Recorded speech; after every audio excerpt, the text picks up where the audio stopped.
Hello, my name is Marcus. I'm the compiler of a collection of therapy quotes entitled 1001 Windmills of the Mind, a collection of quotes taken from what's often called the psychodynamic or the psychoanalytic perspective, which long ago, as I understand it, was referred to by some as philosophical medicine or narrative medicine, helping one to be their own story doctor, their own narrative medicine doctor. If we can find our narrative truth, that phrase, know thyself, means the totality, the sum up, and the connection, and the overall gestalt of the conscious self in relation, the conscious self knowing the unconscious self, making the unconscious conscious. Hermes flies across. So that sort of transition of making something conscious that was previously repressed, disassociated, split off, denied, unknown, disavowed, the golden balls down a tunnel, down a cavern. You know, Miss Core got pulled down into the underworld. Golden balls locked in a cage. You know, and then the ego didn't get a chance to develop. So the ego is sort of submerged and frazzled up like the scarecrow character. So so we're talking about trauma, right? And then developmental trauma, relational trauma, interpersonal trauma, attachment trauma, which leads to some kind of emotional, so-called freezing effect. Jeanette Paris calls it emotional hypothermia, emotional catatonia. Usually it's some kind of freezing image or petrification image. Also the statue image. In the Grimm's tale, Faithful John, that Robert Bly likes to tell, that guy, Mr. John there, he became a statue. And Echo, in the Narcissist myth, became a statue. So this turning to stone imagery in mythic fairy tales are metaphors for the psychological dynamic that our feeling for life is stuck, hardened, when we feel unreal. Hence the story of the Velveteen Rabbit. The rabbit wants to be real. Likewise with the carpenter guy who created this toy, a boy made out of wood, and then was praying for the boy to come to life. I hope this music isn't copyrighted, because you won't even hear any of this, right? I'm really having an off day today, so I'm thinking what I'm going to do is I'll just read today's quotes. So we'll be doing TQ 2721, and just to give me a kind of a preview of them myself, and then when maybe tomorrow I'll feel in a better mood, I'll try to present it more in a more refreshing way. Because ironically, the topic is refreshing. It's about humor, one of our threads, psychoanalysis of humor. So that's mainly the content for this video, 2721 by Grotstein. Yeah, whenever I see the name James Grotstein, I perk up a little bit. Oh yeah, we're gonna get something good here. Another guy named Martin Bergman as well. These two guys. So yeah. So mainly this we'll be doing this, and then a couple of loose ends at the end as well. This, by the way, is sort of typical for every video, right? So in each video, if you click the More link or the See More link, this is roughly what you get in each video. Let's see. How's it showing up here? So for each video, and the hope is that one quote out of, you know, on average there's 10 per video. Let's see, how about today? 1, 2, 3, 4, 5, 6, 7, 8, 9, 10, 11, 12, 13, 14, right? All right, 14.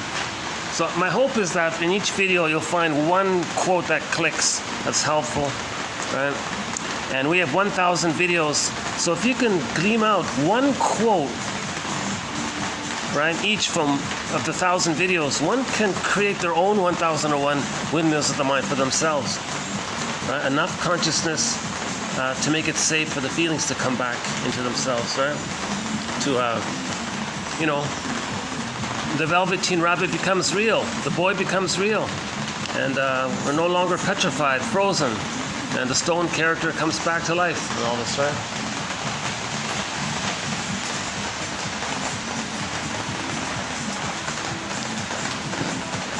Yeah, it's a nice little venue here, yeah.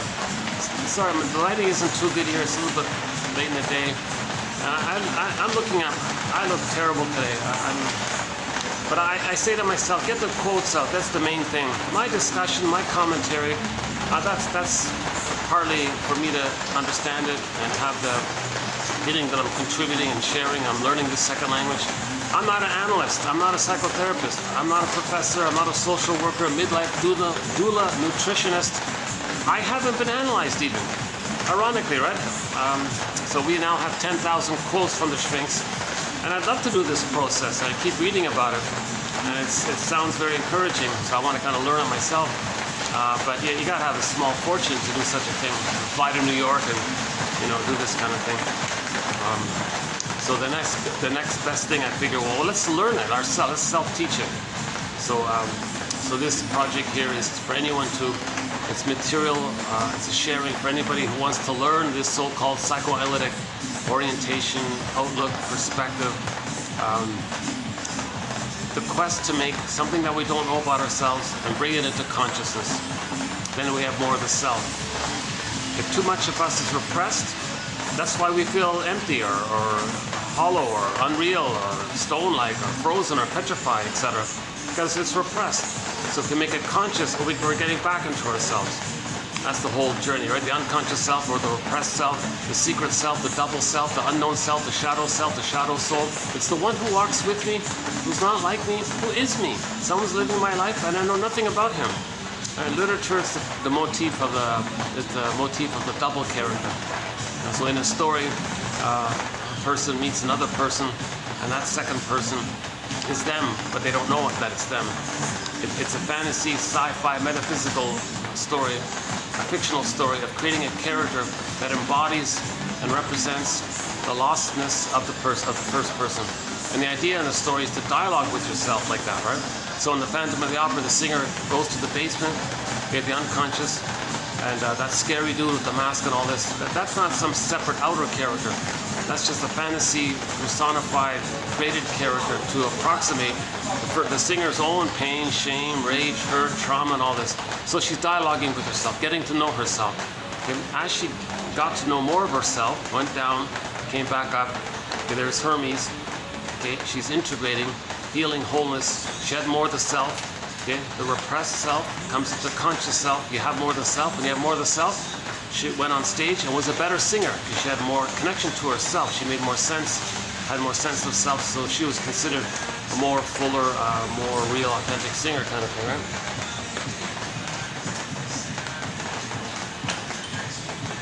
Yeah, I can't stand this modern computer-generated AI techno-thumping noise and obnoxious, repetitive nonsense. What are we doing here?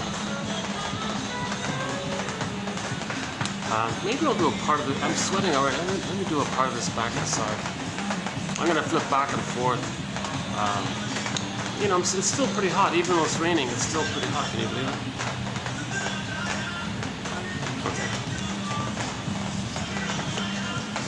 Let me return there. Just in case it rains further.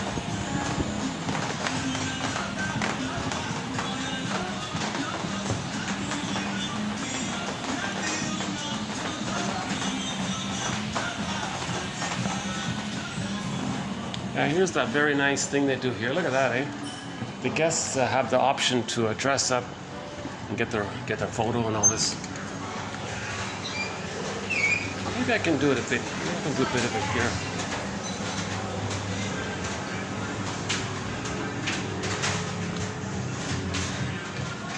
Oh no, it's the same. It's the same thing, right? Yeah.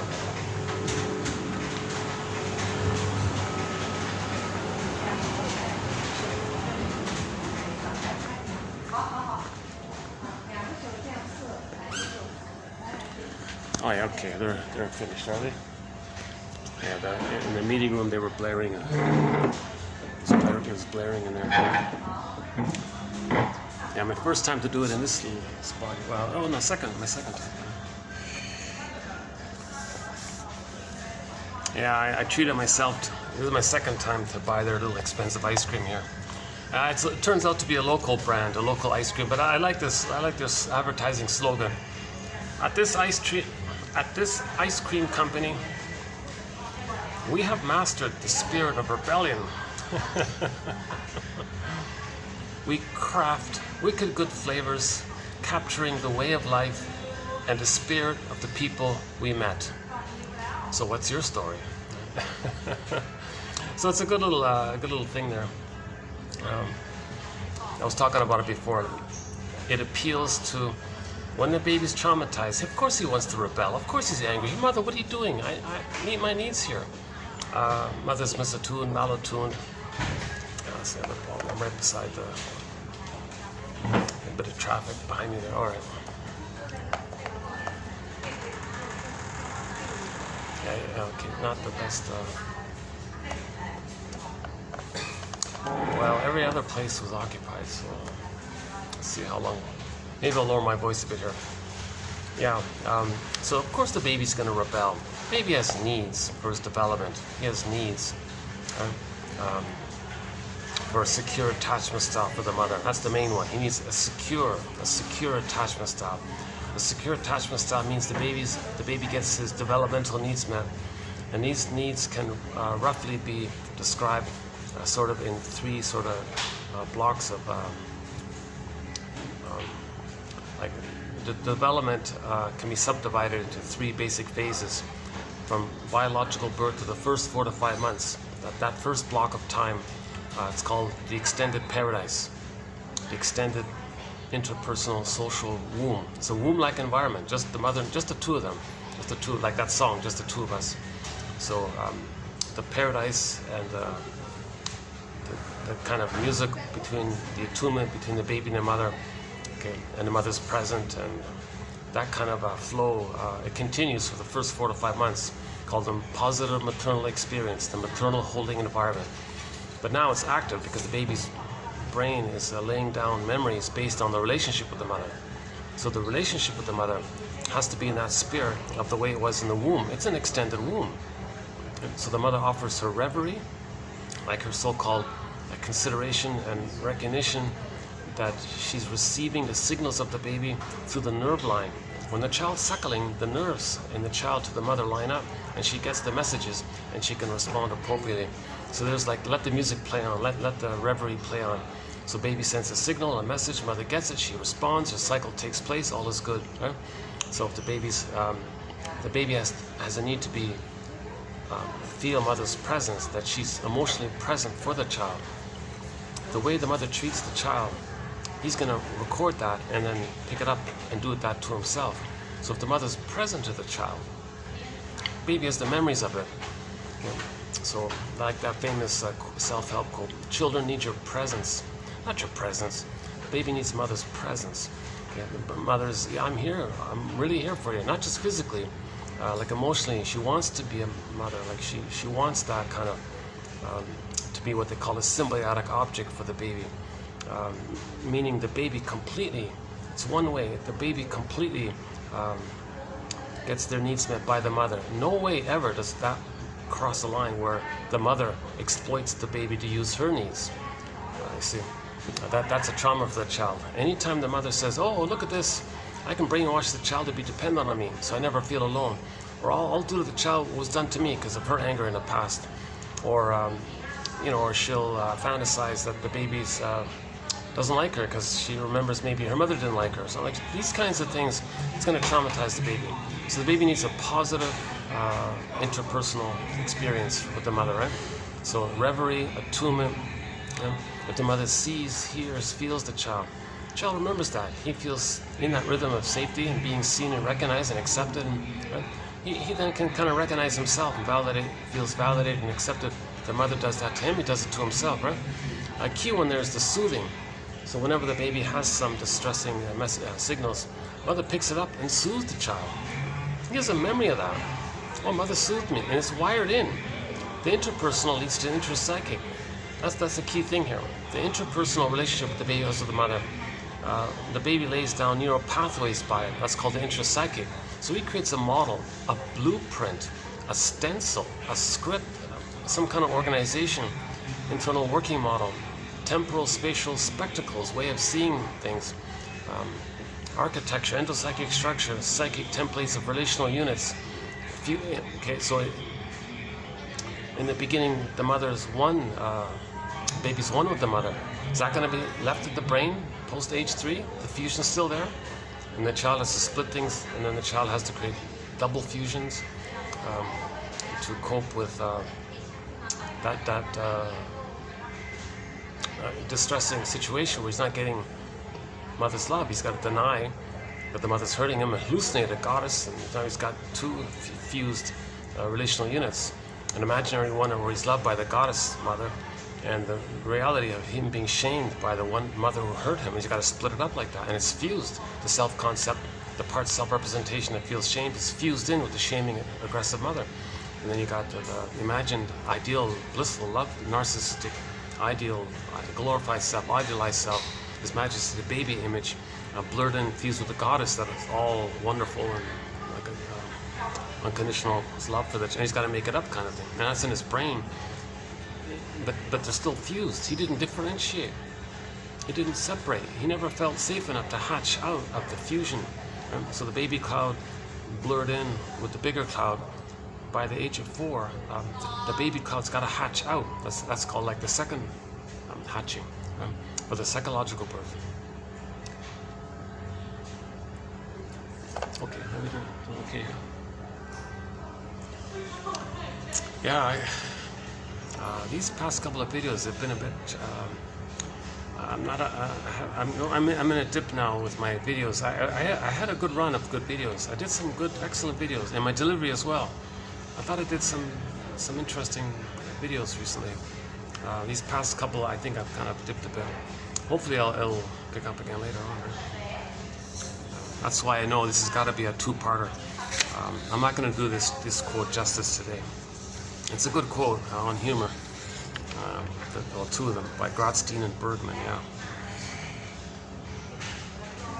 We have 60 threads, right? So 60 topics, chapters, e-booklets, etc. One of them's on humor, so we're going to add 2 quotes to that one there. 3 blocks of time for his developmental needs.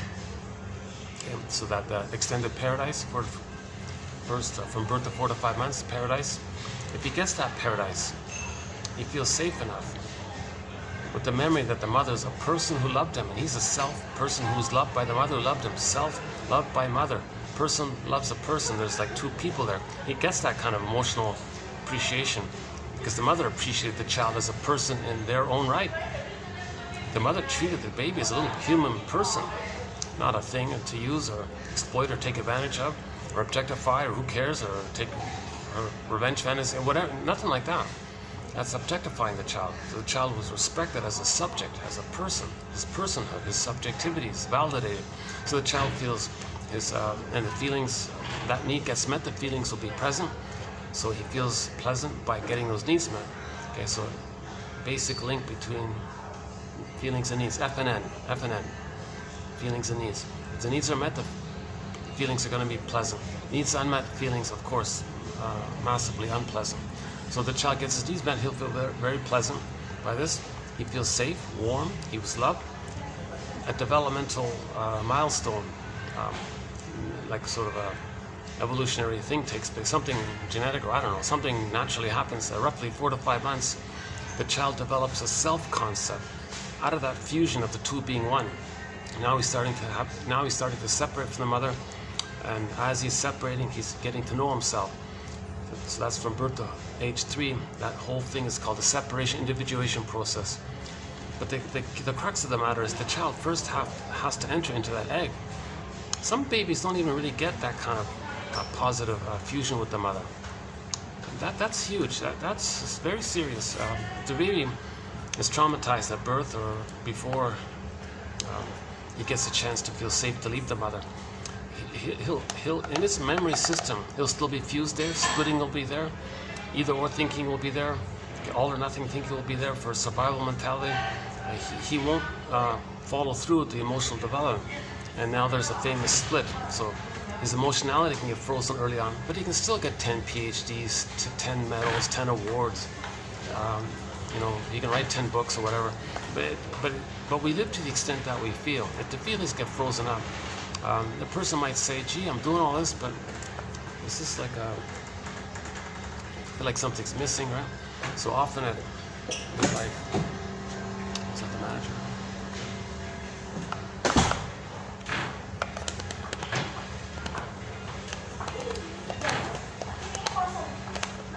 I guess the meeting's over. That's good. Okay. I was speaking pretty lowly. I don't think I stopped. I don't think I bothered them. Yeah, okay, we're okay. Yeah. I'm starting to become a regular here, so I don't think they care. I'm not a big spender here. Just one coffee and the occasional little. I was talking about how crazy that a couple of years ago you could buy a whole pint of ice cream for the same price. That's for that cost. Now you get this little teeny little mini little thing, right? It's almost like a sampler. It's like a little mini scoop or something like that. Right? Unbelievable, right? They compensate with the inspiring words on the back. At this ice cream company, we have mastered the spirit of rebellion. We craft wicked good flavors, capturing the way of life and the spirit of the people we met. Join us. Tell us, what's your story? Join us. There's this feeling of camaraderie, like the rebellion. So the baby wants to rebel under not getting his needs met. So this might be appealing.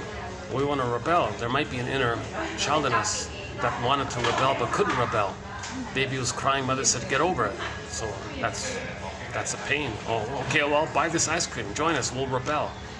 Rebel against the mother. Okay, so the prototype is the baby wants to rebel against the mother. Okay?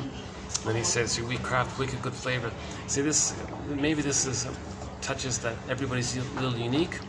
The wicked means maybe a little, like a sparkle there, like a little, boundary setting, like assertiveness or something. And everyone's got their own flavor kind of thing. Capturing the way of life and the spirit of the people we met. So we met people who were traumatized and they're fighting back, trying to heal. Join us. What's your story? What's your story? Join us. Buy this thing. It's a very clever little advertising. I thought it was, I didn't know where it was. I looked it up. It's a local thing here. So yeah, there it is there. Go on a second.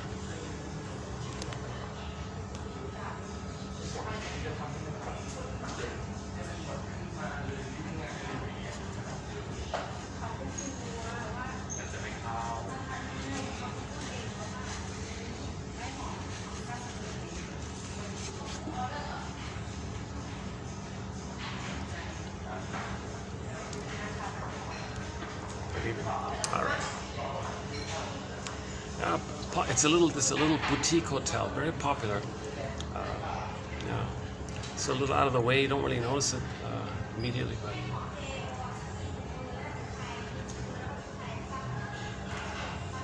very thematic. Like they'll have like themes, different themes going on. Like this is sort of Hollywood black and white 20s kind of theme, right? Like with all these kind of paint, like whoever she is, I don't know.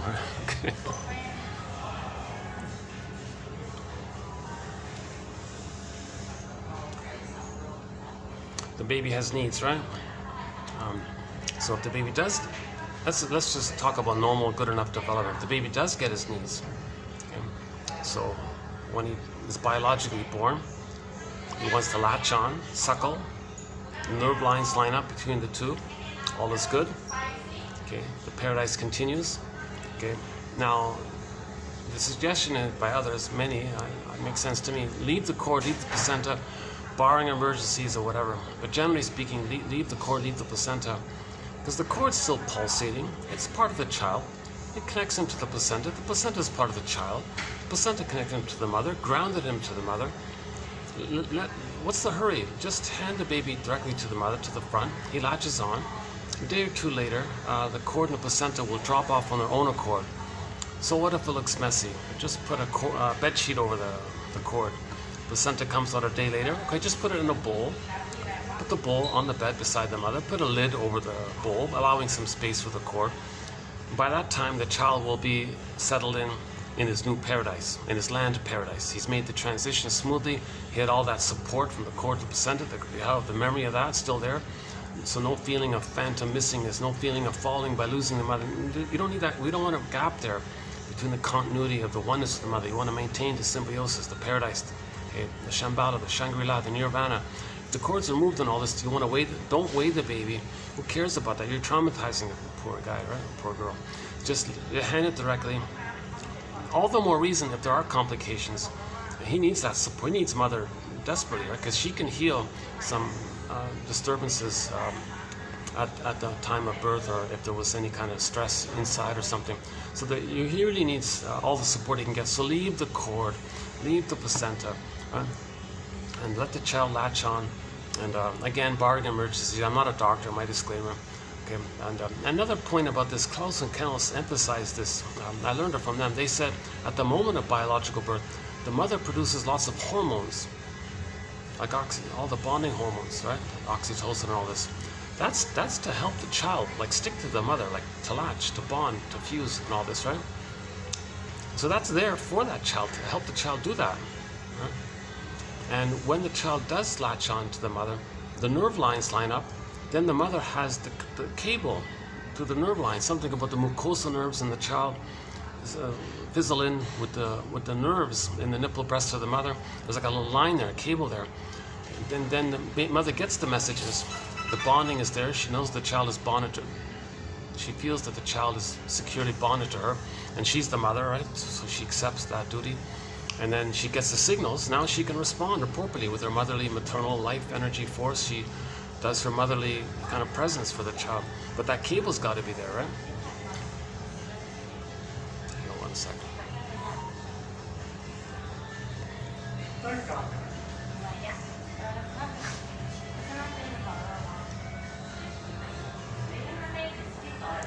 Yeah, I don't really like many of these older sort of some of these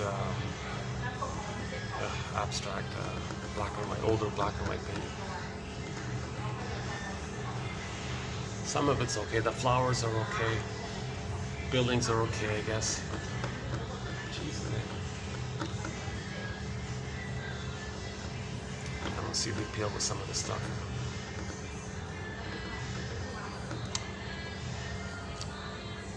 Okay, sorry. Yeah, so the Klaus and Kennels say hand the baby directly, barring emergencies and all that, because the hormones are there. Klaus and Kennels say that when if the baby's removed, the mother's hormones are dissipating. Right? She produced them for the baby. Welcome, baby. Here, let's bond. The baby's removed, the hormones go down. 10 minutes later, baby's returned or whatever. Hormones are missing. Baby's having a hard time to bond. And the mother's in a bad mood already because she's kind of deactivating. Like she's kind of like mourning. Like she's not in that biochemistry of bonding. She's already like, it's like a loss, like you lost something. So the mother's feeling what any person feels when they lose something. She's already kind of in mourning almost, they said. So if the mother's in sort of mourning emotionally, and here's the baby, oh hi baby, oh back off baby, because the body, the hormones kind of, because the mother, Klaus and Kennels say the baby's interfering with the mother's need to mourn the loss. So she says back off to the baby. That's a huge trauma, right? Cord placenta removed. Okay, where's mother? Baby doesn't understand time. No time. Disconnected from the mother. Put on a cold scale or something. What's going on here? Baby thinks, oh my God, this is what a nightmare for him, right? So he's not going to blame the midwife or the doctor. He's going to blame his mother, right? He'll be enraged at the mother. He'll freeze up inside. Thinks the mother's a monster that did such a horrible thing, right? Then the child is returned to the mother, and she says, back off and all this. Now, who's this stranger? Like who's this other person or something?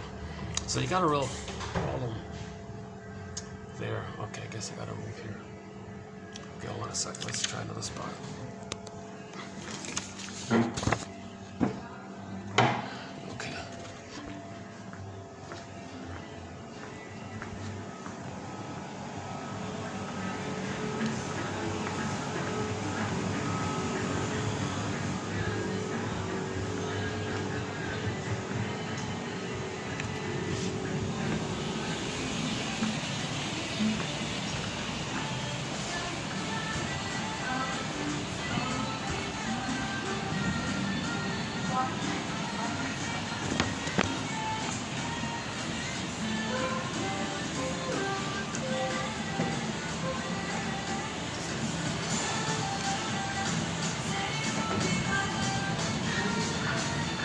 Oh yeah, let's take a peek at the flamingos.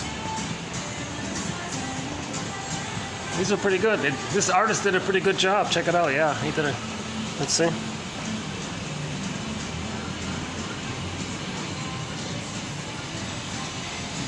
I don't know how well it's showing, but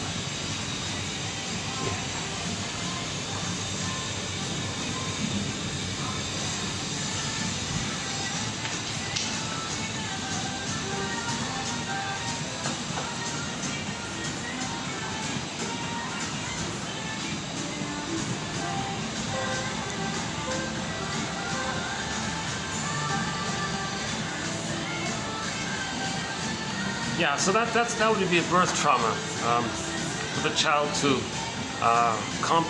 feel like he doesn't really have a positive mother. Number one, basic trust gone, freezes up inside. He's got to relate to somebody who doesn't meet his needs and all this, right? So he copes with endorphins. The pain so utter. Emily Dickinson, there's a pain so utter it swallows substance up. Meaning his selfhood, his developmental emerging, potential emerging self that's going to emerge, his emerging self, like that's emerging, okay, at birth it's emerging, that emerging self, okay, and who we'd be in the developmental process, okay, that's, okay, he has his needs for the selfhood, feelings cry the signal that he's not getting his needs met, all that, the feelings, needs, selfhood, okay, the goal, it all gets squelched kind of thing, right? Meaning the memories are laid down by her. So the images, Miss Core gets pulled down into the underworld. The baby's lost in the forest. Okay, joy and sadness on the feeling set gets zooped away.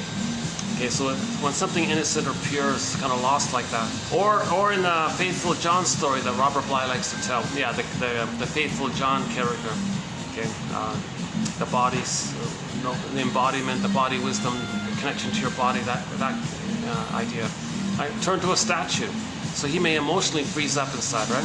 Okay, there's a pain so utter, it swallows substance up.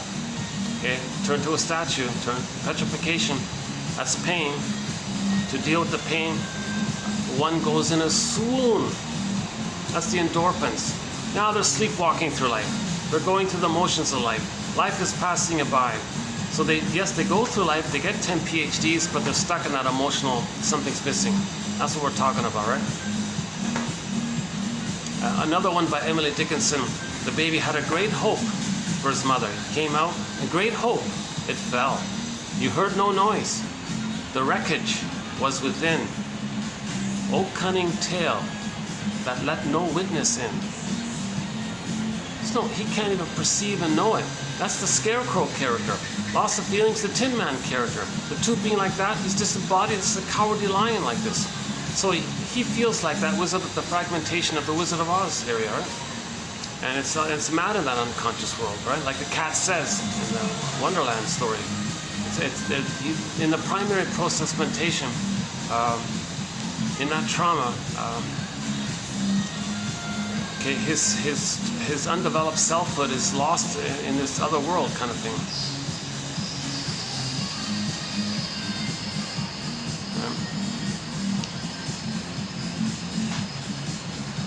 Okay, so let's say the baby,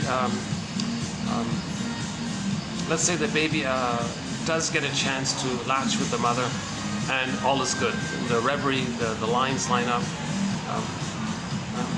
So no bottle, don't put, right, barring emergencies, because there's no nerve lines in the rubber nipple, and the mother's going to be a rubber nipple and a plastic bottle, and he might identify with that. He may freeze like that by the thingness of the bottle and the rubber nipple. He may kind of like feel hardened or something like that. Right? Refrigerator mother, stone mother, or whatever it is, right? But whatever mother it is, he projects his rage and oral greed now onto the mother and creates the mother as an ice monster that wants to eat him, or a devouring wolf that wants to eat him. Some kind of frightening entity in a myth or fairy tale that wants to gobble him up. He creates an image of that to project and not know how enraged he is and his unmet need that ended up with oral greed. He can't know all that as a coping strategy as a defense mechanism. He's in defensive mode from his mother to protect himself from the mother and from the brain. And he's going to project his selfhood onto the mother. So his psychic traits of oral greed and rage puts onto the mother and makes an image of the mother as a monster that wants to eat him. Okay, so the witch won't eat me. Or Hansel and Gretel, which ones eat the people? In the Odyssey, the Cyclops was eating the people. You know, I'm very absent-minded in this video.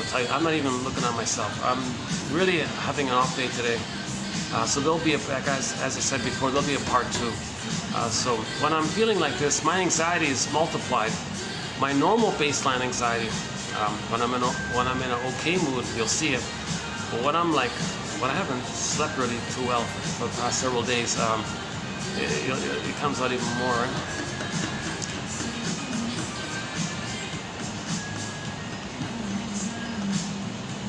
Just something tells me, get the quotes, just keep going. Post the quote. These are good quotes. You know, like this is a hard to find article. This article by Grotstein, I got it from. Not that hard to find, but let's get it out, because what if that book is deleted or something? It's called a Humor and Psyche, or what is it called? Humor, Psyche and Humor or something. It's like a collection of articles. What if that got deleted? And that happens. Sometimes a book is digitized and then somebody deletes it. Oh my God, where's that book?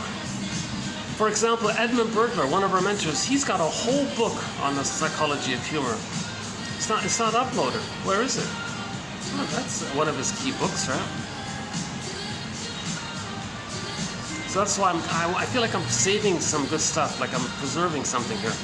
So a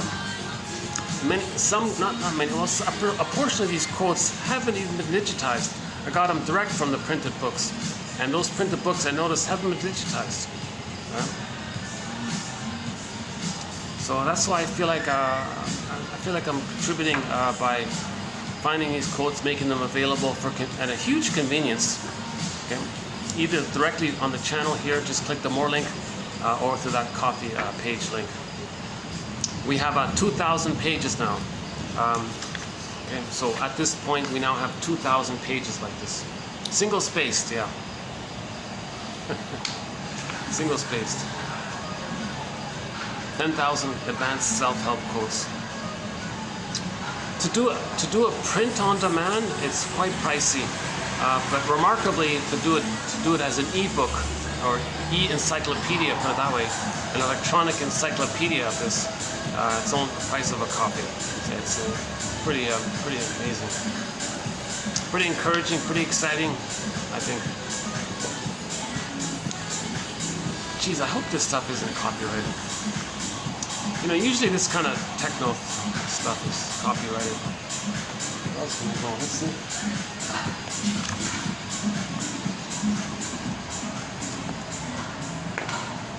Sometimes I can just sit out here for a bit.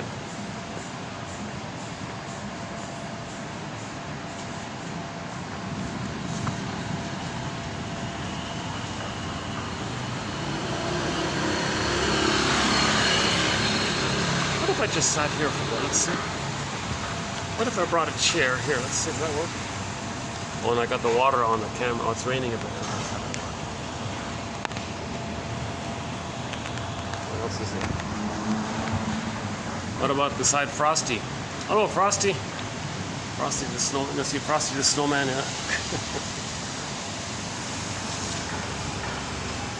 How about here? Can I do it here?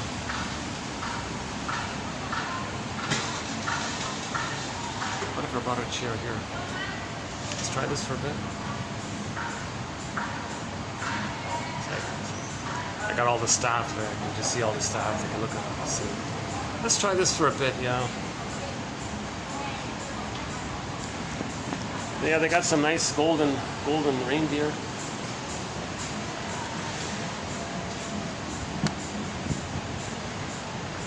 Hello, Frosty.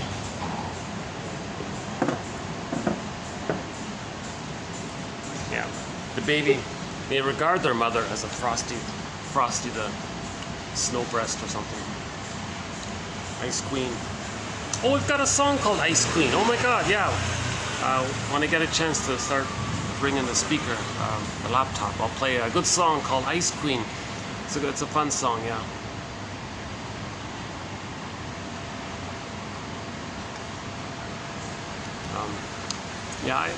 I'm still looking for a room where I can bring in the speaker and play in the good music.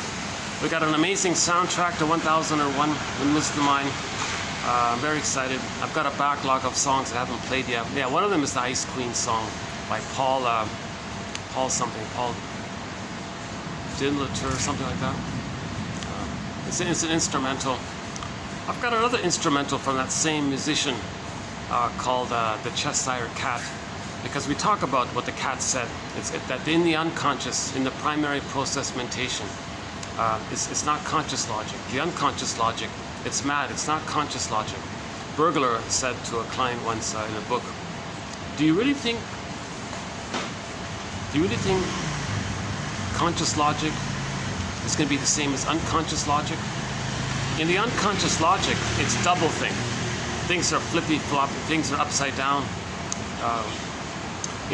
Like some people mainly operate from that place, right? A person with the bully pattern, for example, will hurt another and say that he's the victim of the one he just hurt. He just flips, it's mad. It's flipped around like that. So you got a lot of double think. You got a lot of trance logic. This attempt to confuse people and try to coerce them and hypnotize them to believe what you believe. There's a lot of displacement, a lot of blaming. There's a lot of impression management. It's the dream world. Like there's no time in there. Things can displace, things can symbolize, one can represent another. A lot of advertising and propaganda. They operate mainly from this area, right? It's the emotional area. And we have one quote. Oh yeah, we have it here today. Hang on. Yeah, from Bergman. We remember the Queen's exclamation in Alice in Wonderland, quote, verdict first, trial later. Right? She speaks the language of our id. Okay, all of the energy in the unconscious, they call it the id. All of the energy, all of our life force that's repressed, just generally that's the id. Okay? So because it's in the unconscious, okay, and it's linked to our traumatic memories, okay? So that our emotions are frozen in there. So that's the frozen, emotional, traumatized realm. So the energy in there, as a shortcut, people might just simply say that's the id. But generally speaking, the id is just broadly speaking, or more neutral, or in a more neutral way to say it, is all of the energy in the unconscious. But in trauma, if too much energy gets cathected or emotionally invested or stuck in or bound up in those old memories and the neural pathways, you see, then the id is operating out of that trauma, repeating what happened. Okay, fusion is still there, splitting is still there. All of the archaic, so-called quote-unquote primitive psychological maneuvers of the mind the baby adopts. The identification with the aggressor. Baby thinks he's the mother. He thinks others is him. He's going to treat others the way his mother treated him, and thinks that the one he just hurt is the mother just hurt him. Hocus pocus, double focus, auto-hypnosis, all your double think and trance logic, you see, it comes from there, right? So that story, the Alice in Wonderland, is sort of about that, right? She speaks the language of our id, for in the emotional realm, verdict precedes trial. Right? I.e., it is only with difficulty that we listen to evidence designed to change our mind about a topic we feel strongly about. Okay, so when the baby's traumatized, there's no conscious reasoning. So that's why there's no trial, there's no discussion. It's the verdict. He's got this compulsion to replay in the present a metaphor of the past, thinking he's still in the past. Okay, that's the verdict. He's still in the past. He has these needs. Mother shamed him. Got to make sure I don't get rain on the camera here. Hey, let me move this over a bit. Hold on a second. Frosty, are you a smoker? Here's your smoking can here.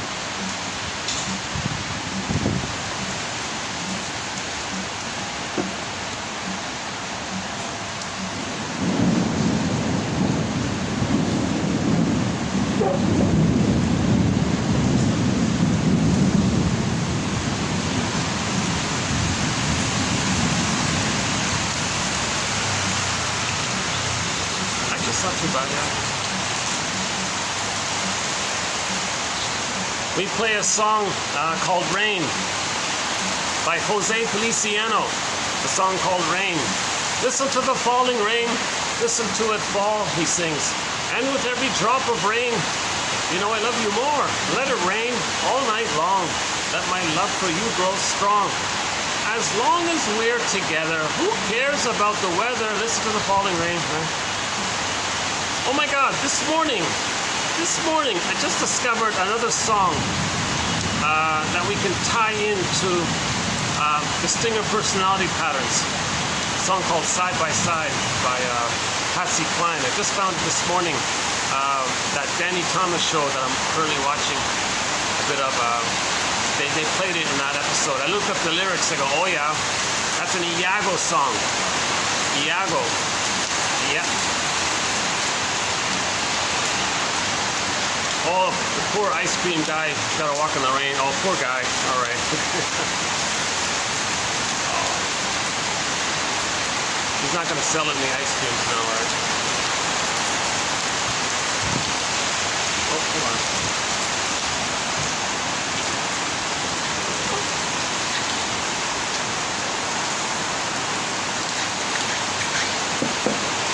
Here. Wow. Second thought.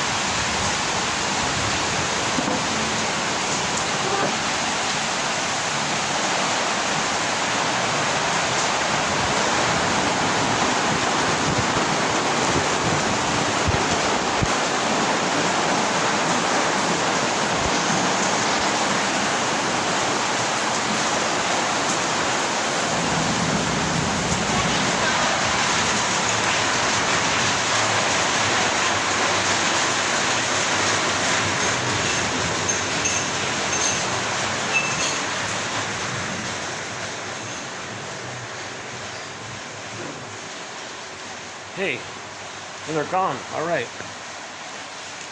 Oh, finally. Oh, all those guys are gone. Great. The meeting room's over. The meeting's over. Okay. Should be okay here for a bit. Yeah. How's the lighting, eh? Lighting's okay. Let's try this one. Is that better? That's a bit better, right? Like this. Gosh, I'm embarrassed how I appear today. I didn't sleep for like 5-6 days. Just like partial, right? Jesus. So I look pretty. I'm at my worst today.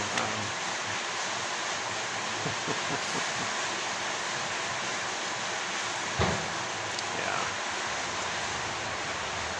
So there's what's called the depressive position. Just be inclusive. The different sides of things. Doesn't have to be perfect. Tolerate the ambiguity, ambivalence. That there's some value in the quotes, and I'd like to think there might be some value even in my flawed discussion. You know, and then to be able to like the third side of the coin holds the other two sides, so you can get the benefit if you can hold the two sides, right? Of course, it depends on how anxious I am, because it's going to vary a bit. Right? Okay. Hang on a sec. Where are we here? Oh, yeah. We remember the Queen's exclamation in Alice in Wonderland.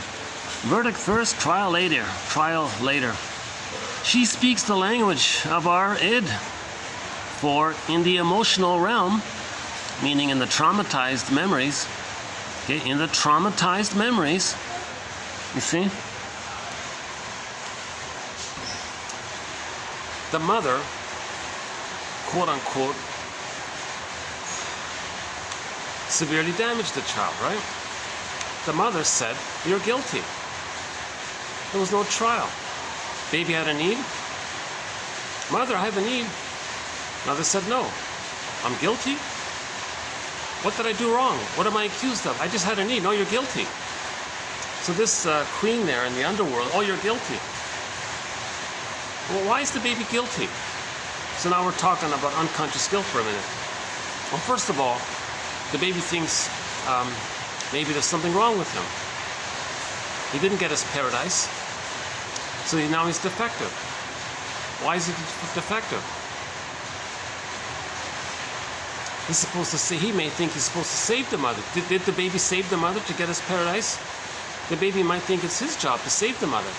If the mother's not giving love to the baby may interpret what the mother's hate, in other words, as a cry for love. Oh, and then the baby says, oh mother, you don't have love for me. Oh, you're in trouble. Oh, let me save you. Can the baby save the mother, make her be a loving mother? So he's guilty. He couldn't, really, is he guilty? But he may feel guilty because he couldn't succeed in saving the mother, because he's got to have paradise with the mother. He's got to save her. And all babies think they're little gods, magicians, and all this. So that might be one area where he's guilty, right? The verdict. And then he projects. So where does that come from? Why it was the mother's misattunement, the mother's malattunement. The mother was emotionally unavailable. Something happened at birth. The baby blames himself. He says he's guilty. So something in the Alice in Wonderland world, there's this voice telling him you're guilty, right? And it's frozen there. Now he goes through life with unconscious guilt. Enter that story, the Franz Kafka story called The Trial. Right? One day a guy is told that he's guilty of something, but they don't tell him what specifically. And he's racked with troublesome feelings. What is it? What am I guilty of? And he goes through this massive bureaucracy trying to figure it out. No one will tell him. And that's like a parable that emotionally a person may feel guilty and not know what. Like that guy, Joseph K. Is that his name? In that story. Was always guilty and didn't know why. Okay, that's an expression of the prototype. The baby feels guilty and doesn't know why.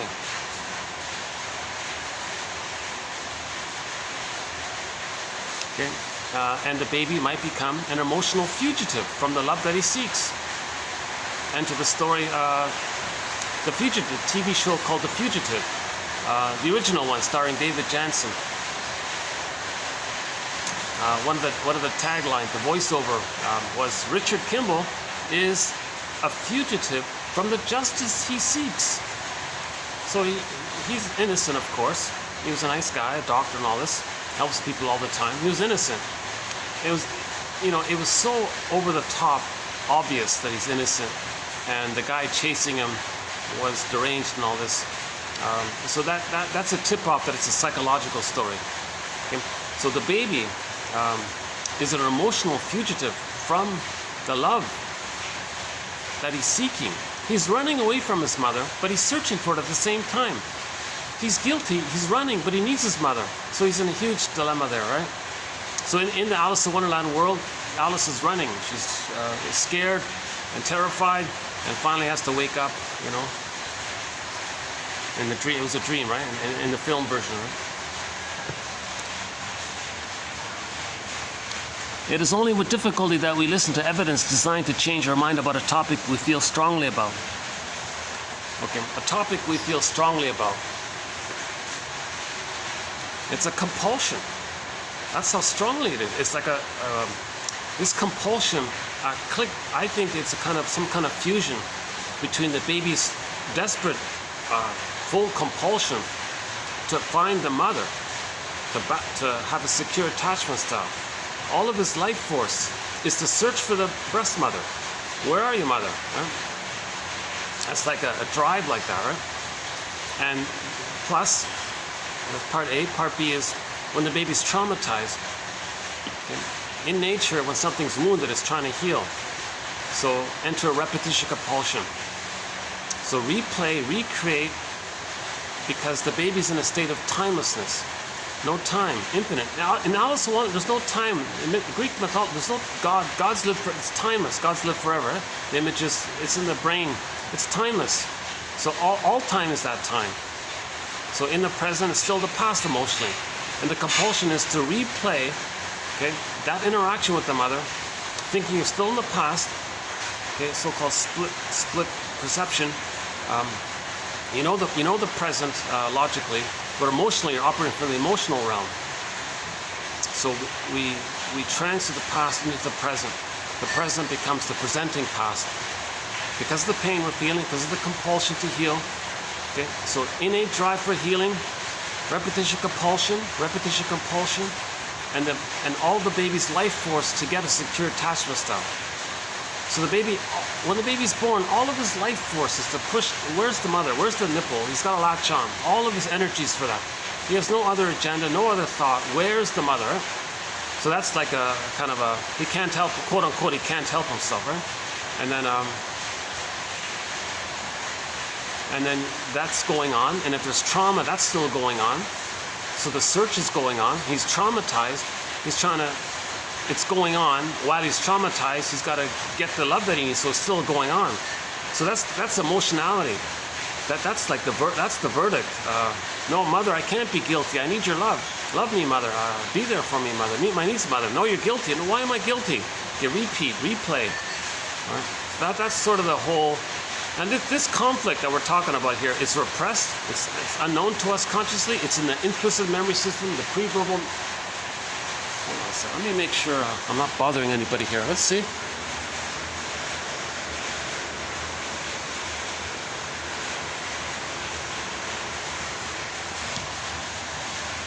Okay, yeah, I think with all the rain going on and people being in their rooms, yeah, I don't think they can hear me.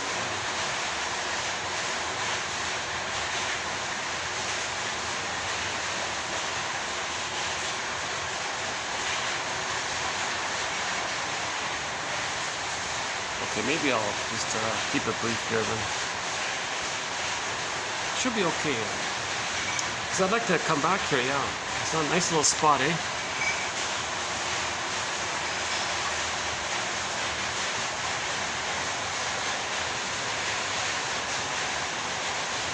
So a good quote is Paul Libby Russell, TQ 2119, about repetition compulsion. I think I get some good light here.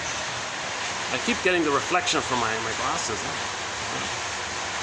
How about here?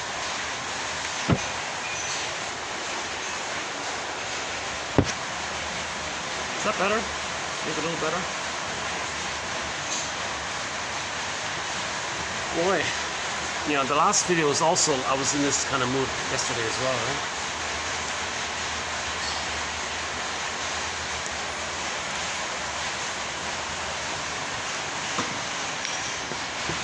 Like this. Is that better? I guess, I don't know how it's showing on your end, but it doesn't look too great here.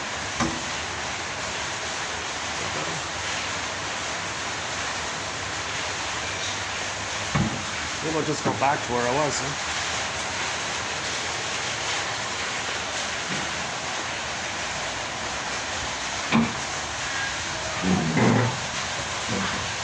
Does it look a little better? Yeah, okay, maybe.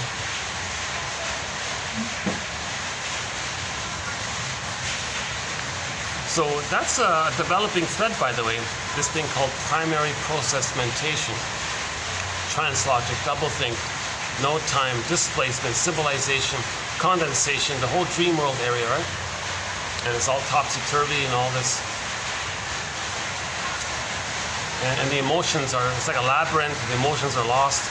It's trying to find a way to get to us. We're trying to feel what we couldn't feel. So it goes through this elaborated process, trying to make us conscious of the trauma. And if we can become conscious of something, things can loosen up in the primary process world. That's healing. If we lend secondary mentation to our primary process mentation, then there's a little click there, a little link there. Then the Hermes can fly across. See, a message. So the symbol usually it's a bird. Birds are symbols for unconscious knowing, and we're getting the bird. Like the bird's flying across, and the bird's got a message in its beak, and it's delivering it to us. Oh, okay, that's from the unconscious. The bird is the messenger, like Hermes is the messenger, right?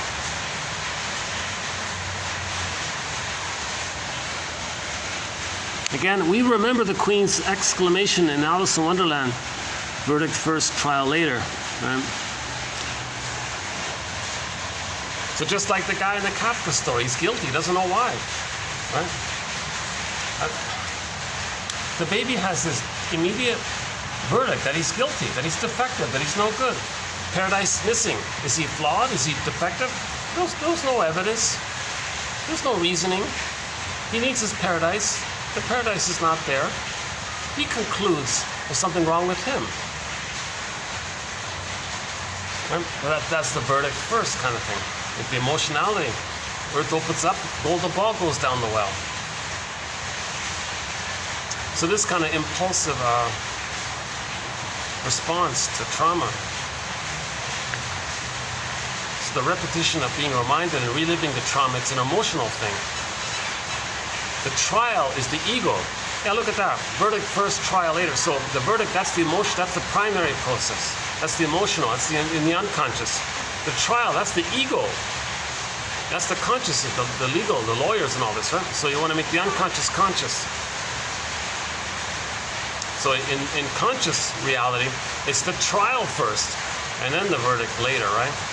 But in the unconscious, it's upside down, right?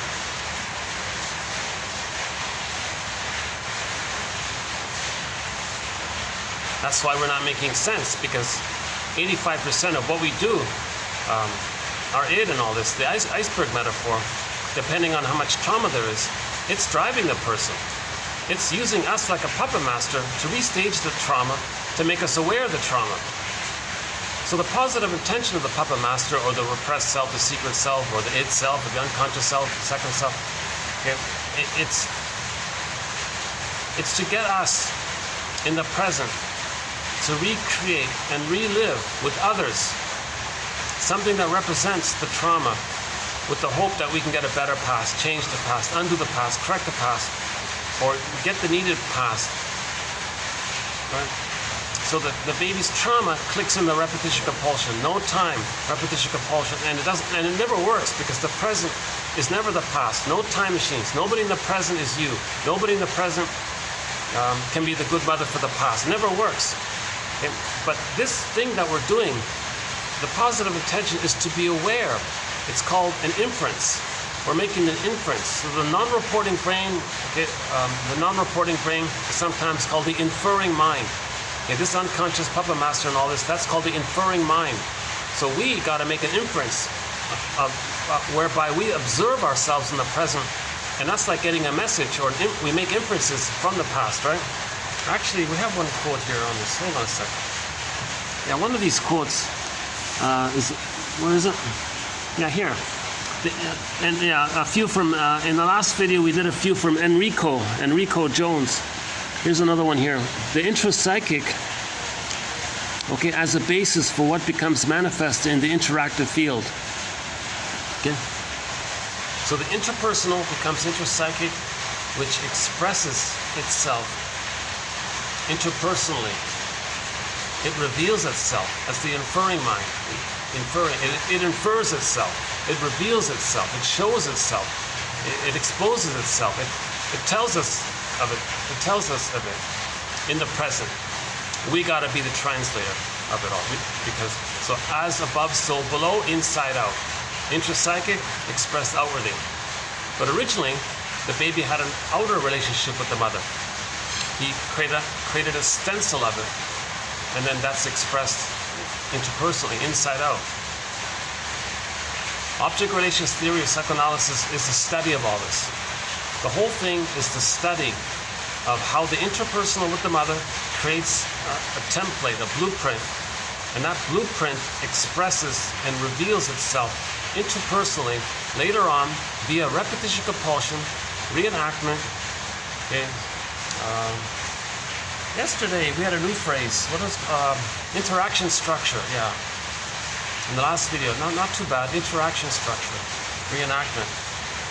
And we also, in the last video, we talked about the two ways the reenactment takes place. In the reenactment, sometimes the person plays the shaming mother who shames them. It's too painful to do, so they find someone else to play them. So they see themselves onto others. And in the magical mad world of Alice in Wonderland that's driving them, they see themselves onto others, and they're the mother, and they're shaming themselves, but they see themselves onto others, so they're shaming others. So the stinger personality patterns are coming from this mad world of Alice in Wonderland. They're living like, they're acting like that.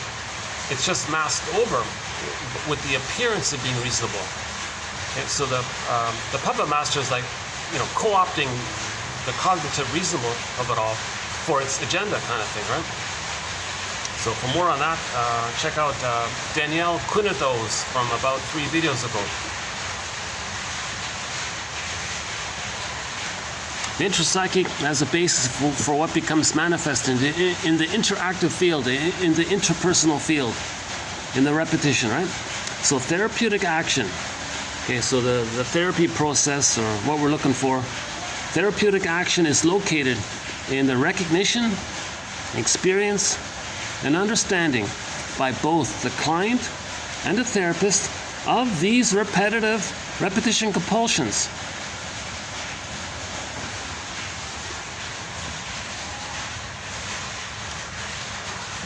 He means understand these repetition compulsions as an expression of the intrapsychic. That problematic intrapsychic was created with the problem with the mother. Not blaming her, because she had the same issue, right? Okay, back to this one here. We remember the Queen's exclamation in Alice in Wonderland, verdict first, trial later. She speaks the language of our id, or primary process mentation, right? She speaks the language of doublethink. She speaks the language of trance logic, doublethink, right? Groupthink, no, not groupthink. She speaks the language of projective identity, doublethink, acting like the aggressor, but proclaiming they're the victim, doing bad things, but convincing you that they're good. Convincing you that the innocent of others is the bad one. That's the language of the id. It's just chaotic, topsy-turvy. And if memory serves me correct, in that cartoon film, the animated film, the Disney one, 50-something, 51 or something, she said it in the beginning. Alice said it in the beginning. I want to go to a world where this is that, where right is left, and left is right, and up is down, and down is up. So she was already a little bit describing the primary process mentation in her wish to escape, or to describe how she was feeling by the boring mother in the present, with her boring history lessons and all this, right? Now, in a myth or fairy tale, every character belongs to one mind. So don't think of them like separate characters. Think of everything as like one long dream. Like the whole Odyssey or a whole fairy tale is one dream, right? When Robert Bly, he emphasizes this point when he tells the Grimm's tale. Oh, what is that?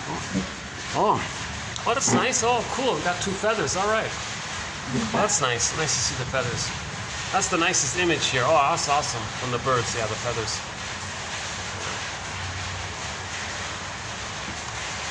Robert Bly's on the Firebird image. Like, what's the Firebird? He had an interesting interpretation. In a myth or fairy tale, when the protagonist is in the forest and the Firebird flies down, he's got to hop on the Firebird and fly up with the Firebird. He thinks that's when you're getting your energy back. He says your chakras are cleared up and your energy is coming through. And when you speak, there isn't this tinge of hostility or anger towards others. It's just your voice. So it's a more fuller voice without the anger. And Bly was saying, yeah, a lot of men, they got these loud voices, but it's aggressive voices. It's threatening and all this, right? Because they're angry at the mother. They're angry at the mother, so it's threatening. So they don't have that sense of self, so they got the anger. Again, when the attachment needs are missing, joy and sadness get zooped away, anger's at the console. Okay? In the Disney film Inside Out, yeah, joy and sadness got zooped away, then anger was at the console. Okay, so one corrupt self-help seminar leader or whatever took money from people and said, oh, here's a pillow, beat the pillow. It's not about that. We get that they're angry, but shall I compare thee to an onion? Why is the person angry? Okay, well, joy and sadness got zooped away. The golden ball got zooped away, and we saw that very vividly in that film, in that Disney film, Inside Out. Joy and sadness got zooped away, and anger was there. You couldn't make it any more clear than that. Fear easily gets overwhelmed, and then it goes into the anger. Like the baby's nursing, he's going to be scared of his mother. but he's got nowhere to run, got nowhere to go. So he's backed in a corner, all that fear, then it jumps over into the anger and the rage and all this, right? So when joy and sadness got zooped away, then the anger was there. Now the joy and sadness are the feelings of the pain of not getting their needs met. The baby had a need for a secure attachment style. Okay? So in conclusion, anger is not about beating the pillow. You got to study. It's the issue of attachment.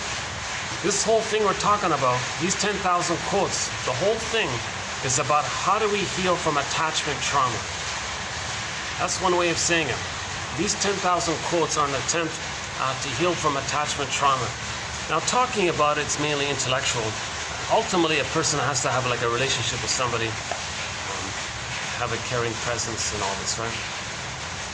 Somebody who accepts what you're saying and grieving. So grief is healed when it's witnessed by a caring other. Okay, that witnessing by the caring other, that's the yin. Okay, and the talking and the free associating and discussing and the quotes and the models, the theories, okay, that's the yang. So the yin and the yang of healing. The yang is the knowledge which we have here, but finally a person has to have a relationship with somebody face to face. That's the yin. It's interesting, maybe you first need the yang, right? Maybe you first need the knowledge. No, it's simultaneous. So if you had a caring presence and you felt the support by the caring presence, that may facilitate the yang. And the yang gives you confidence to accept the yin. And the yin gives you confidence to engage in the yang. So that yin-yang symbol is a wonderful symbol. Yeah.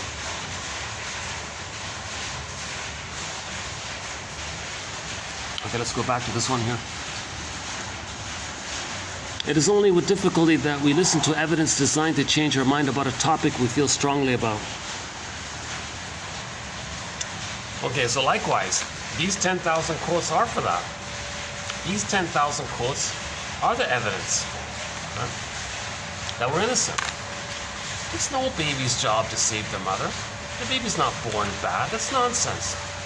The baby was born undeveloped. He had needs. If he gets good enough mothering, he's going to have a normal psychological birth of I'm okay, you're okay. And now the quote-unquote more human side of being human clicks in for the person. Okay, tenderness, affection, empathy, reparation, being an elder late in life, having a conscious ego that allows you to know your uniqueness, which you express. Now you're loving life. So everything's love or a cry for love. So in normal development, we can love life.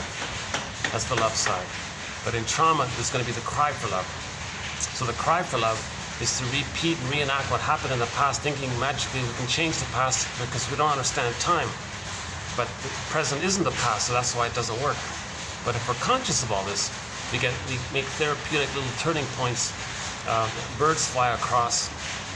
Some people call that's the meaning of the working through process. You're gradually, bit by bit, re-owning your projections.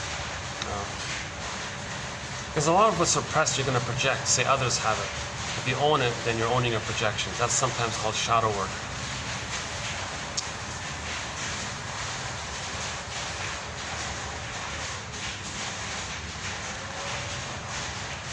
I just want to make sure I'm not bothering anybody. Let's double check here. Sorry, hold on a second.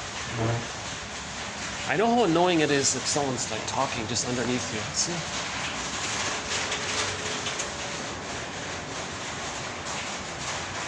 Yeah, okay. I think we're okay.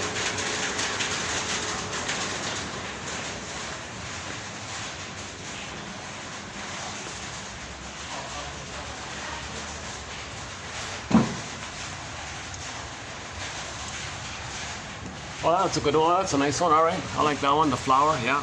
Take that one. Well, let's look at the feathers. Yeah. All right. Oh, I love the feathers. Yeah, that's cool. Well, there's another flower one here. Yeah.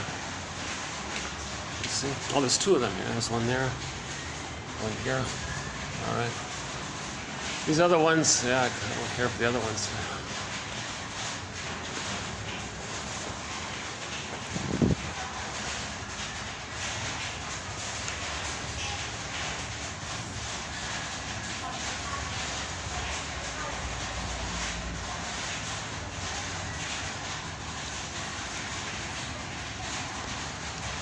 So the now that angry queen, okay, we can also say the baby projects his rage and criticism and hate onto the mother, and makes an image of the mother like that. A better one is this. If the mother hates the baby, and that's wired in, he's going to hate himself. So in the dream world, there's that queen image hating him, hating her. You're guilty, hating her. It just continues. So that's all it is, right? Right? If the mother's, everything's love or a cry for love. If the mother herself lost her golden ball, then she's got hate at the console. So she has the baby, and she's, trying to give the appearance of being a good mother, but the baby feels the mother's hating him. He may interpret that, number one, as a cry for love. I'll save you, mother. At the same time, he records how the mother hated him. Then he hates himself. So in the dream world, in the Wonderland, unconscious, unconscious world, in this dream world, that memory of the mother hating him, that's that queen saying you're guilty all the time. I hate you. So right? The queen hated her, all the chasing her and all this. So if the mother's using the baby, she's chasing for the good mother in her baby. So the baby's got to flee. And it was so terrifying she had to wake up at the end, right? At some point. Because when the mother herself was a baby, she was so enraged at her mother. She wanted to gobble in the breast, possess the breast, devour the breast, eat the breast, eat, right? Just this whole hungry wolf thing, right?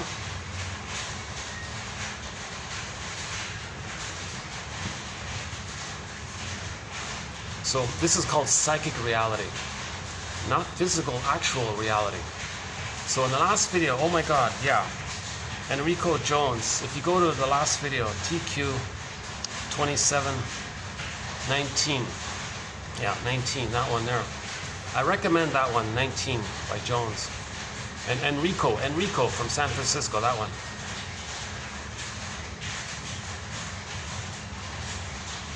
He talks a lot about psychic reality. Means it's not the facts, like literally. It's what the baby, how he feels about it, and his fantasies around him. And it's set in there. That's psychic reality.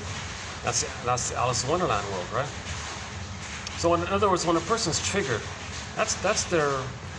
those feelings are kind of real in terms of real feelings. But the event, but the reality is, they're not the baby in the past, so it's different, right? So when you're triggered, you're aware this is something from the past and how you responded to the trauma. So there's the event, there's the trauma, the child's reaction to the trauma, and then the mother's reaction to the child's reaction to the trauma. And then the child's fantasies around all this. That becomes the psychic reality. That's that magical Wonderland world. Things are so crazy like that, right? Mad in there.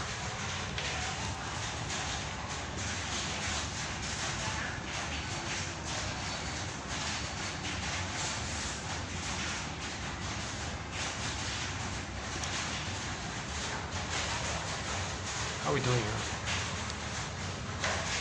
Maybe what I'll do is, let me just zip through the quotes, and I want to do a better job either tomorrow or the next day. So let's do two from Grotstein, James Grotstein, excellent author, yeah. Okay, so let's go back to humor. Okay, so the general concept is called the benign violation of your expectations theory. So if there's a benign violation of your expectations, there's a little tension, mild, you can handle it, it's not too much, doesn't bother you too much. So the first part of the joke, you're a little confused. It's a benign violation of your expectations, right? We can all live like nomads. What? What are you talking about? It's a harmless, confusing little sentence. I'm not sure what he means. That's all. That's it, right? Then you get the answer where I know mad at you and you know mad at me. Okay, so when you get the answer, you're safe. So when you get the safety, in the second part, but you were tense before. When you got the safety, the tension that built up releases in laughter. Whereas in the first part, you're stressed out. In the second part, you perceive things in a way that where you feel safe, then you're going to laugh. That mechanism, by the way, is similar to grief. If all your life you never admitted something, and finally you admit it, you're going to weep, you're going to cry. The same kind of thing. When you feel safe, there's going to be a release of your feelings. Right? If it's benign, you'll laugh. If it's a deeper, lifelong issue, you'll weep, you'll cry. Right? So let's just stick to the humor one here.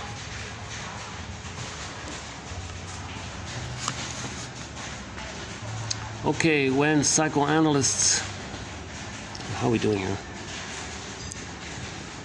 Well,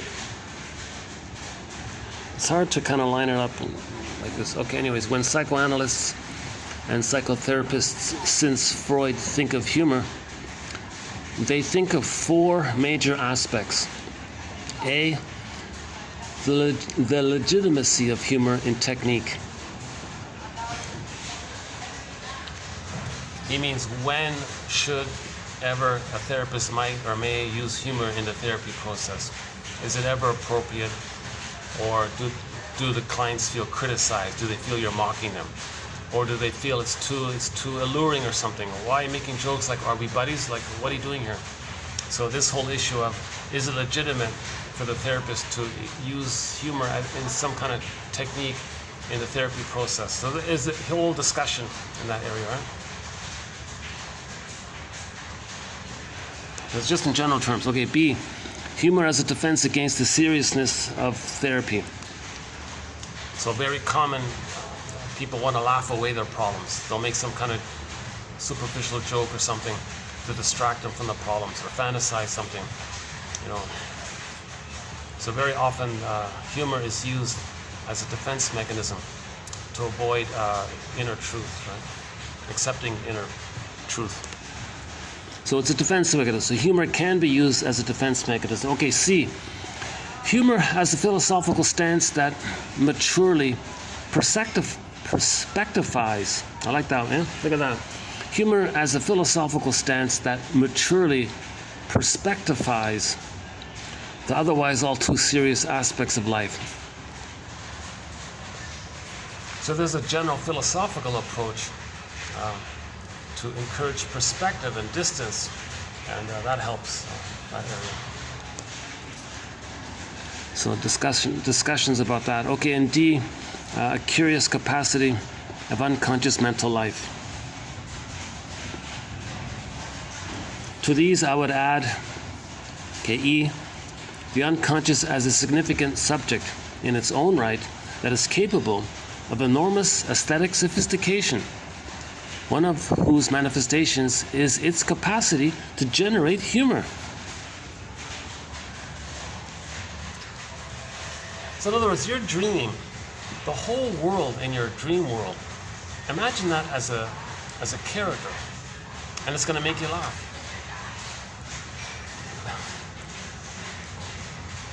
In other words, the puppet master has a sense of humor. He's trying to help you or something, right? Make you laugh or something.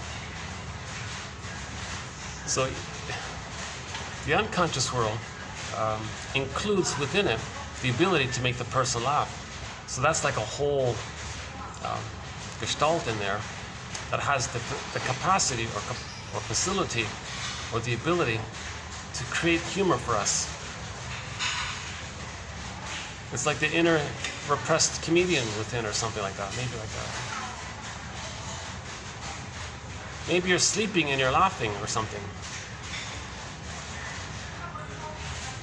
Because in the unconscious we're trying to feel, we're trying to process, we're trying to heal, right? So one of the capacities of the dream world is maybe it uses humor on us. Maybe it makes us see things ironic, in an ironic, paradoxical way. But that's going to correspond to our conscious efforts to see the two sides of a coin. In our daily life, if we make this kind of effort in our daily life to see the two sides of the coin, we might have a dream that makes us laugh. So if we're trying, in our conscious life, if we're trying to get broader perspective, philosophical broader perspective or something, when we make that effort, you dream, it might process and you laugh. But if the person has the paranoid-schizoid mode of experiencing, that's a sign of greater trauma. The humor is more negative, right? Okay, hang on. Let's back up here.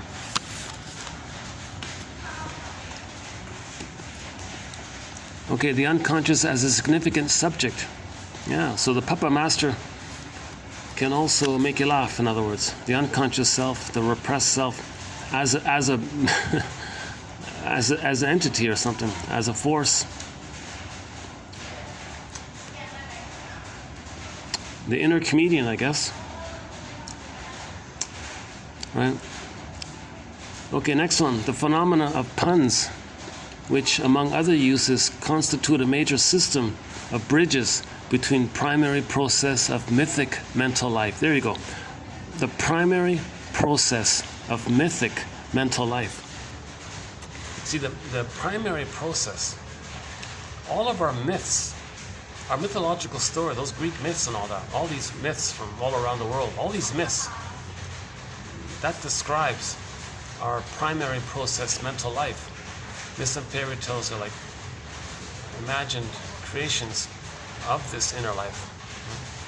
That's why the gods live forever, because in the unconscious, it's timeless. There's no time. That's why the storytellers would say, oh, there's no time in there. Of course, a lot of rage in there, a lot of positive things. Things are wildly exaggerated, right? And the more familiar secondary process of our realistically logical lives. And he's saying here, this issue with making puns, sometimes it bridges both. Once in a while, a joke or a pun can bridge both.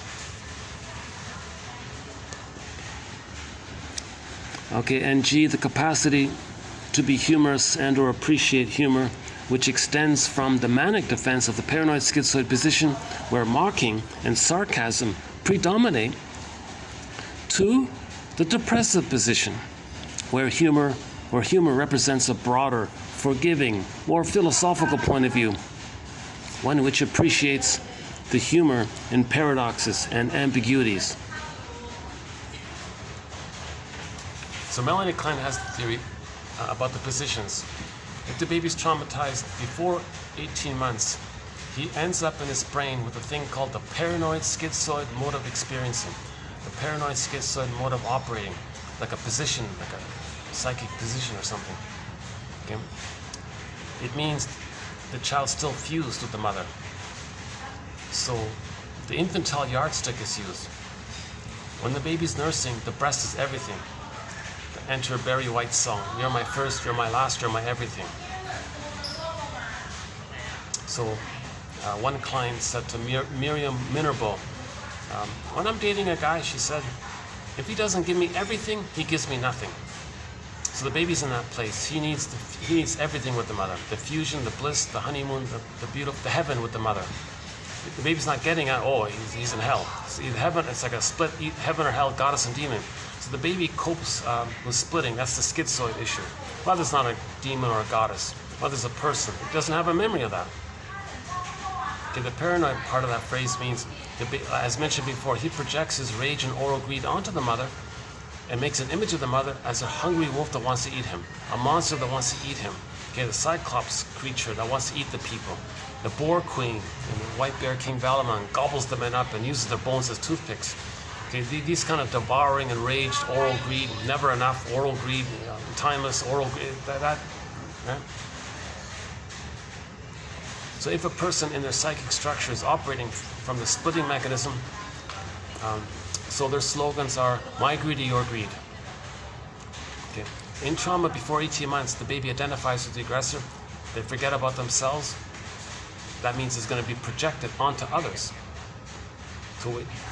as a way to not feel the pain of accepting themselves. They'll play the shaming mother. New situations, the memory is mother shamed them. New situation, they'll play the shaming mother who shames himself, but he sees himself onto others.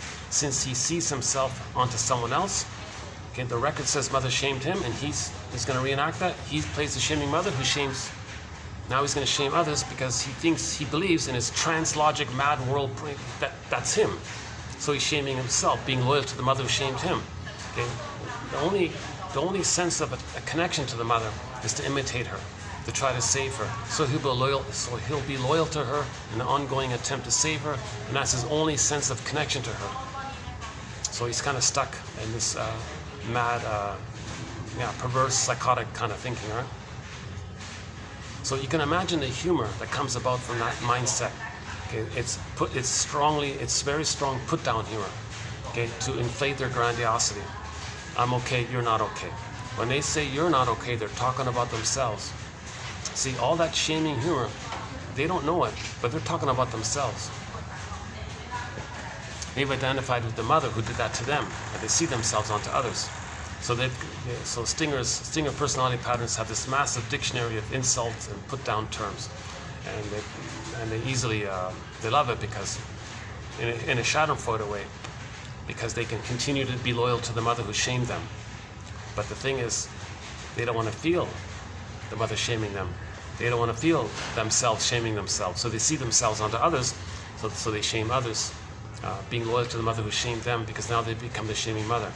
Okay, so the baby creates a 45 record, a tune. On the record it says mother shamed him. He carries this record. It's timeless. New situation, recreates, relives, reenacts. In the new situation, he's going to replay that record. Record said mother shamed. Okay. You know, sometimes it's good when it's raining because people aren't around when it's raining.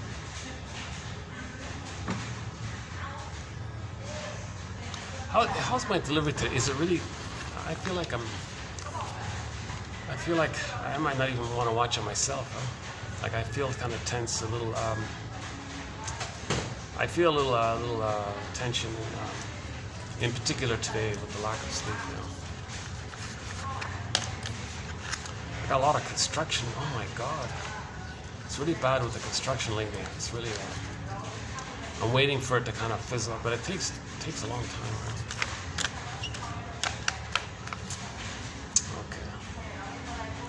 I may be buying some more ice cream. Okay, I'm sorry.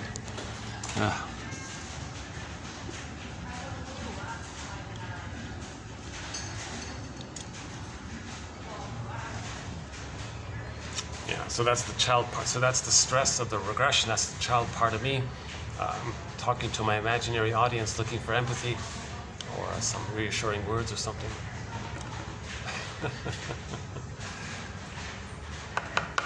Where are we here? Oh yeah. So a clue to the position of the intrapsychic structure is the paranoid-schizoid mode, splitting all or nothing, either or, my greedy, your greed, Schadenfreude, hate, greed, envy, spite, vindictiveness, Schadenfreude, hatred of feelings, hatred of goodness, filled with envy.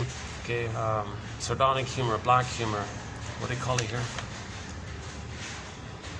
Sarcastic, yeah. So cynicism, mocking humor, sarcasm humor, all this kind of negative humor. This gratifies the person's pursuit that once upon a time in the uterus they were on the throne. The baby was on the throne. He was a little god, a little king and all this. So if he puts himself on the throne like this and puts others down with their shaming, dark, black humor, you're no good, you're this, you're fill in the blank. He puts others down, he feels one up. Now this is a pseudo thing. He doesn't have a self. He only has the illusion. And it's addictive. His hate, this kind of mocking hate is addictive because when he does that, he replays the memory that he's one with the mother. When the baby's one with the mother, he's in a blissful state. The pain part of it is numbed over with the endorphins. So the pain of the trauma is numbed, but at the same time he's getting the bliss of the oneness of the mother. Plus, the mother got some pain relief when she shamed her own baby. So they have identified with her, so they get some pain relief. Okay, that's called Schadenfreude now. So if someone has a consistent pattern, we're not talking about on occasion you're very stressed, you might use a put down term or something, and you feel badly afterwards. But if generally, if the person's sort of ongoing consistent character is to use mocking humor, sarcasm, like the bully pattern, narcissistic pattern, Iago pattern, constant contempt, and that's the paranoid schizoid mode. Okay, why? Because joy and sadness got zooped away. They didn't develop to the I'm okay, you're okay. In trauma before 18 months, okay, they forget about their humanness. They hate it because it was hated in them. If the mother hated the baby's goodness, he identifies with her. To have her, he's got to take her mind. Okay? Her mind is she hated the child's goodness. He takes her mind. To be loyal to that, he's going to hate goodness in general. So envy's hatred of the good.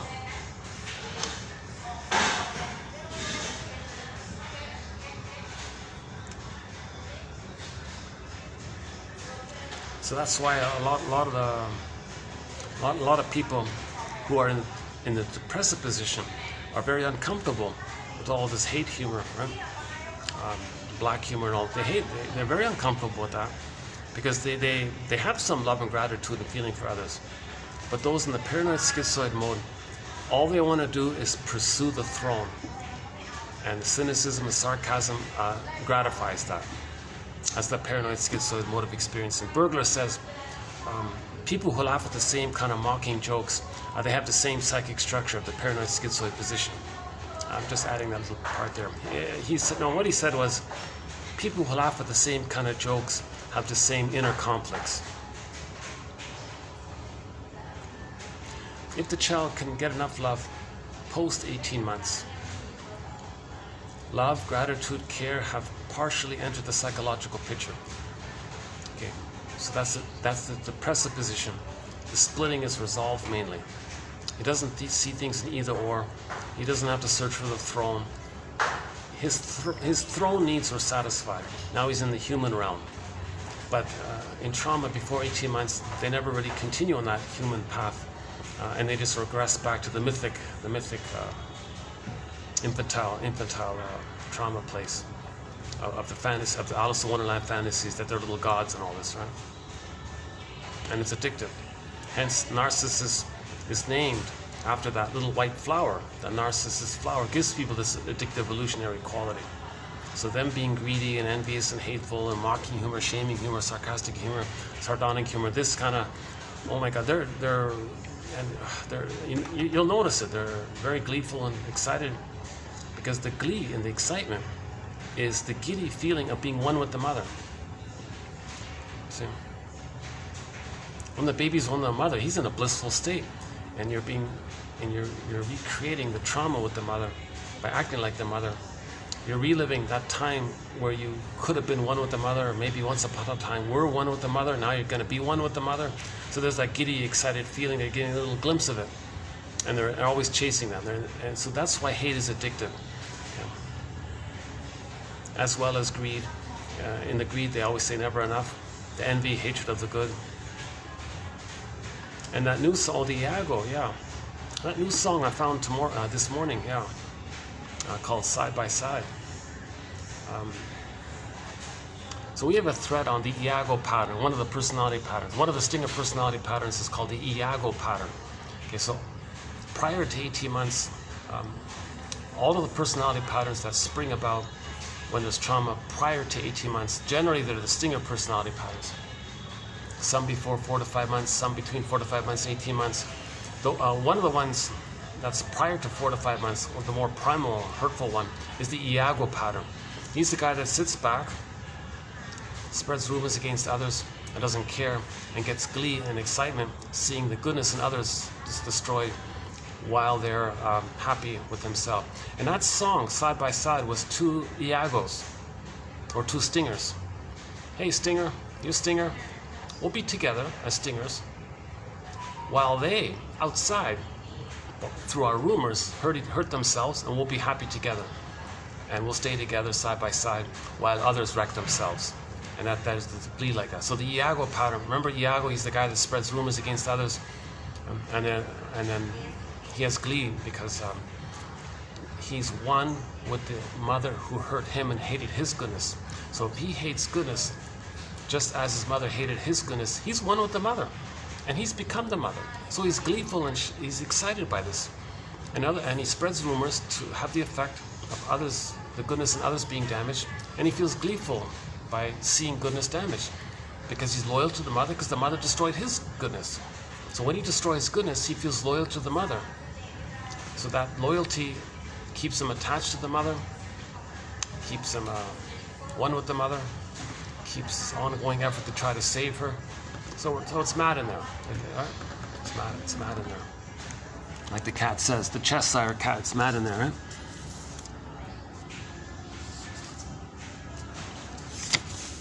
Okay, let's do this again. When psychoanalysts and psychotherapists, since, okay, hang on, where are we here?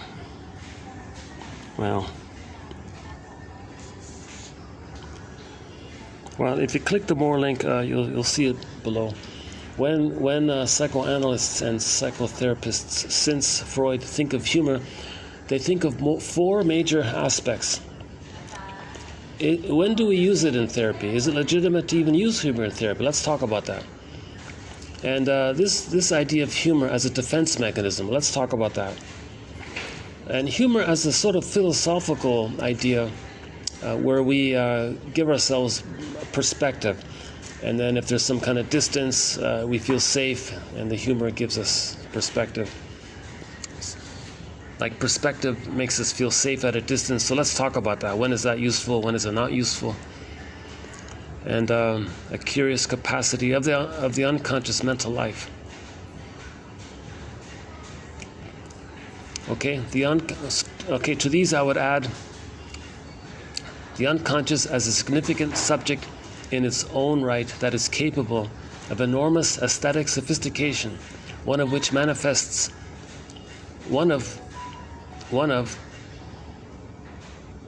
whose manifestations is its capacity to generate humor. See, that's number D there, right? A curious capacity of unconscious mental life, a curious capacity. Well, he's explaining it here. Well, the curious capacity is an appreciation for beauty, laughter, right? Okay, next one, the thing with puns. A play on words might link unconscious to conscious. Okay, the phenomena of puns constitute a major system of bridges between the primary process of mythic life, fairy tale life, okay, the Alice in Wonderland life, Never Never Land life, unconscious life, primary life, and the more familiar secondary process of our realistically logical lives. And G, the capacity to be humorous and or appreciate humor, which extends from either, in the beginning, the baby's in the manic defense of the paranoid-schizoid position, where mocking and sarcasm predominate. Okay, then finally we graduate to the more human area. That's called the depressive position, where humor represents a broader and forgiving and more philosophical point of view, one which appreciates the humor in paradoxes and ambiguities, the ironies of life, put it that way. There are some forms of humor that have no place in therapy. These include mocking, sarcasm, ridicule, and the narration of dirty jokes. I believe that the jury is still out on the issue of whether or not the therapist should laugh when the client tells him a joke, particularly when it is apparent that it serves as a resistance. When it's not, however, it's a very human experience to share the spontaneous surprise and joy of humor with the client as a chance testimony to the spontaneity of a shared intimate moment.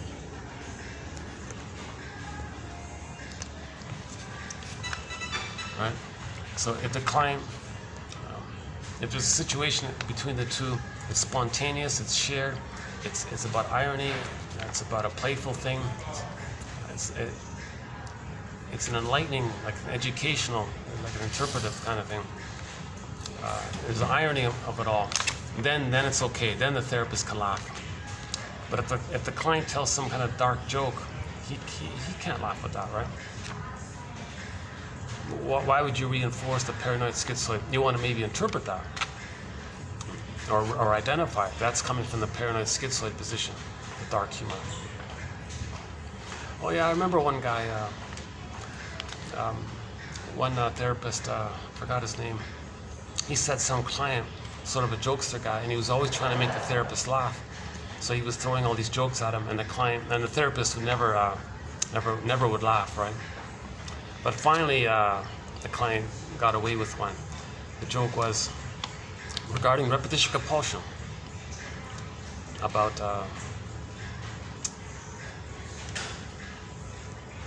the importance of the present, not seeing the past as the present. So let's enter in the Greenberg quote. Shrink said to the guy, "You have trouble living in the present, so you're dwelling in the past because you feel like you never really lived it. If you recognize the past, the events are captured. Given a time and a place, that's the ghost is laid to rest. The energy can free up to the present. Right? So if we don't recognize it, the ghost is there haunting us." Okay, so back to the joke. One beggar guy saw some wealthy guy on the street passing by. "Hey, sir, can you spare?" I said, "Oh, it's an old joke, maybe from the 20s or something. Hey, mister, can you spare me a quarter for a coffee?" And the wealthy guy paused and said, "Hey, wait a minute. I gave you a quarter about an hour ago. And the beggar guy said, "You know, that's your problem. You're dwelling in the past. You're living in the past. Come on, enjoy the present. Will you enjoy the present? Live in the now. Live in the present. Stop dwelling in the past." And the therapist laughed, apparently. All right. I'm trying to lighten up myself, you know.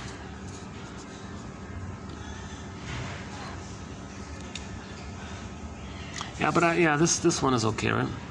When the joke is not being used as a defense mechanism, well, then it's okay. Then it's a very human experience to share the spontaneous surprise and joy of humor with the client as a chance testimony to the spontaneity of a shared intimate moment. So now you're just being humans.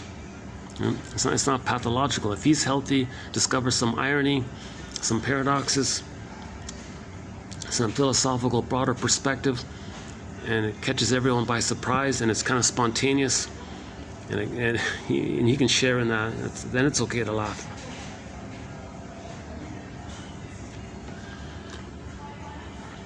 Okay, now included in dark humor, most or nearly all of wit. Okay, so wit is sharp, so bitter, biting banter, right? All of this bitter, sarcastic, bitter, biting banter. Most wit is in that category, right? So wit is sharp and cutting, cleverness without feelings, without passion or heart. Okay, versus humor. Humor, just in general terms, right? So wit tends to be without any feeling, but maybe in humor, it's more than just an isolated sentence. Generally, humor can include some strength from what's going on in life and relationships. So humor is more about relationships and people. Wit has the narrow focus of putting it down or one-upping you with their book knowledge or something like that.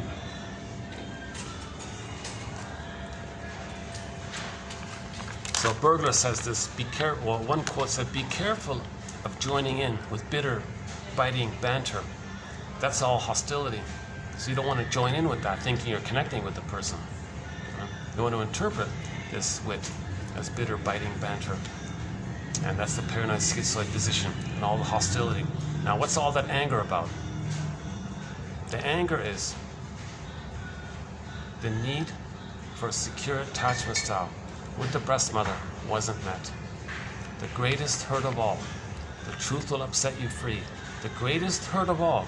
Mother failed to provide a secure attachment style for the baby." So we got to kind of get to that layered. Shall I compare thee to an onion? And then you got to be a detective to understand why. Did the mother have a record of 45?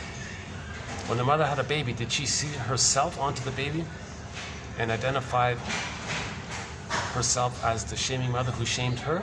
And in the new situation of having a baby and her playing the shaming mother who shames her, whom she sees onto the baby, and then shames the baby to be loyal to the mother who shamed her, does the mother have a 45 like this? Understand her. That's called honoring your mother. If you want to honor your mother, get her psychobiography, get her story, get her narrative medicine, find out her favorite jokes. Okay, what about the mother and the father? Are their jokes sardonic? Are they black humor? That's paranoid-schizoid position. Yeah. If there's a more playful, ironic, enlightening, where everyone feels a little better and it's healthier, that's the depressive position, or healthy humor. Right?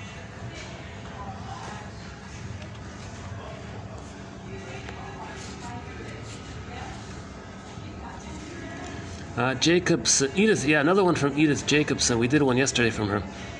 Edith Jacobson. Oh, no.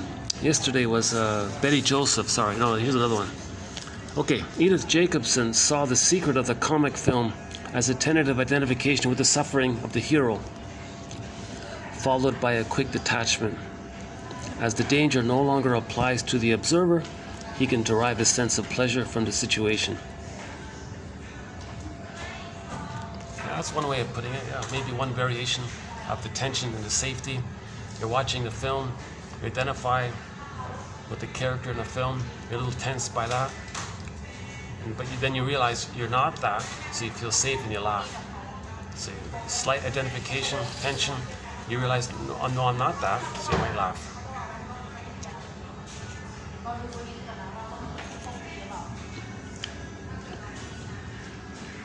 Right. So, Jacobson saw the secret of the comedy film as a tentative or temporary, brief identification with the suffering of the hero or the protagonist, followed by a quick detachment. As the danger no longer applies to the observer, he can derive a sense of safety, hence the release, i.e. the pleasure from the situation.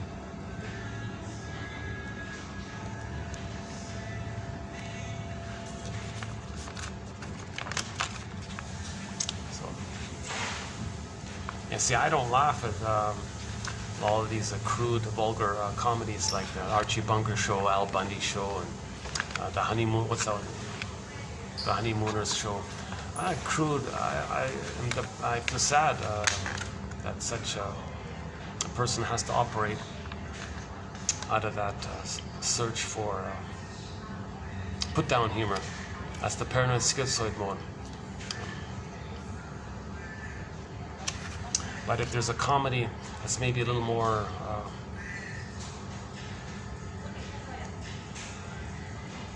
educational or like a little more ironic about things, I'm trying to think of an example. One second.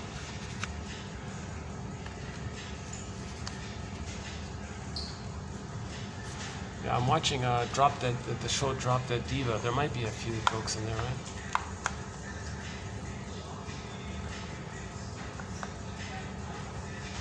Okay, I'm very tired today, so I'm not really thinking clearly. But there's got to be some comedy shows that were funny, right?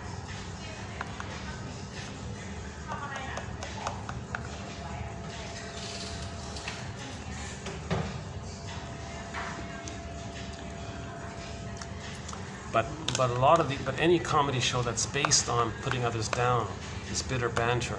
And that's the paranoid schizoid, right? Like insulting each other. Oh, well, we love each other, that's why we do this.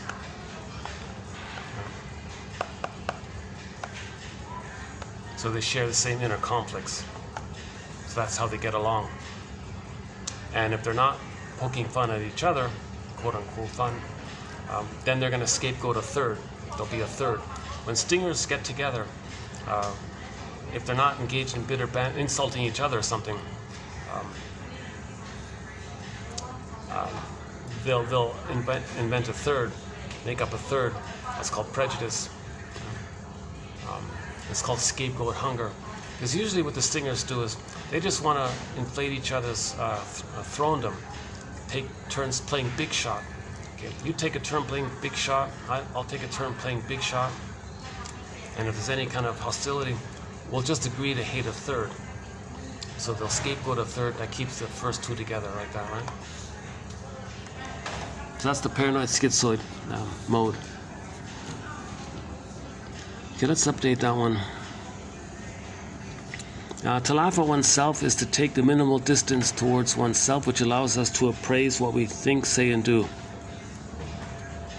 Yeah, that's similar to the Jacobson one, right? If you can get a little distance, you might see the playful irony of it all. You just said that, and here you are doing it. Wasn't that funny? I guess you're trying to learn. Maybe something like that. Is that Gilbert Rose? Let me look that one up here. Rose 69 saw art, neurosis, the joke, and the lie as 4 types of effort by men banished from paradise to escape the reality principle. So to escape reality, we may use jokes, dysfunction,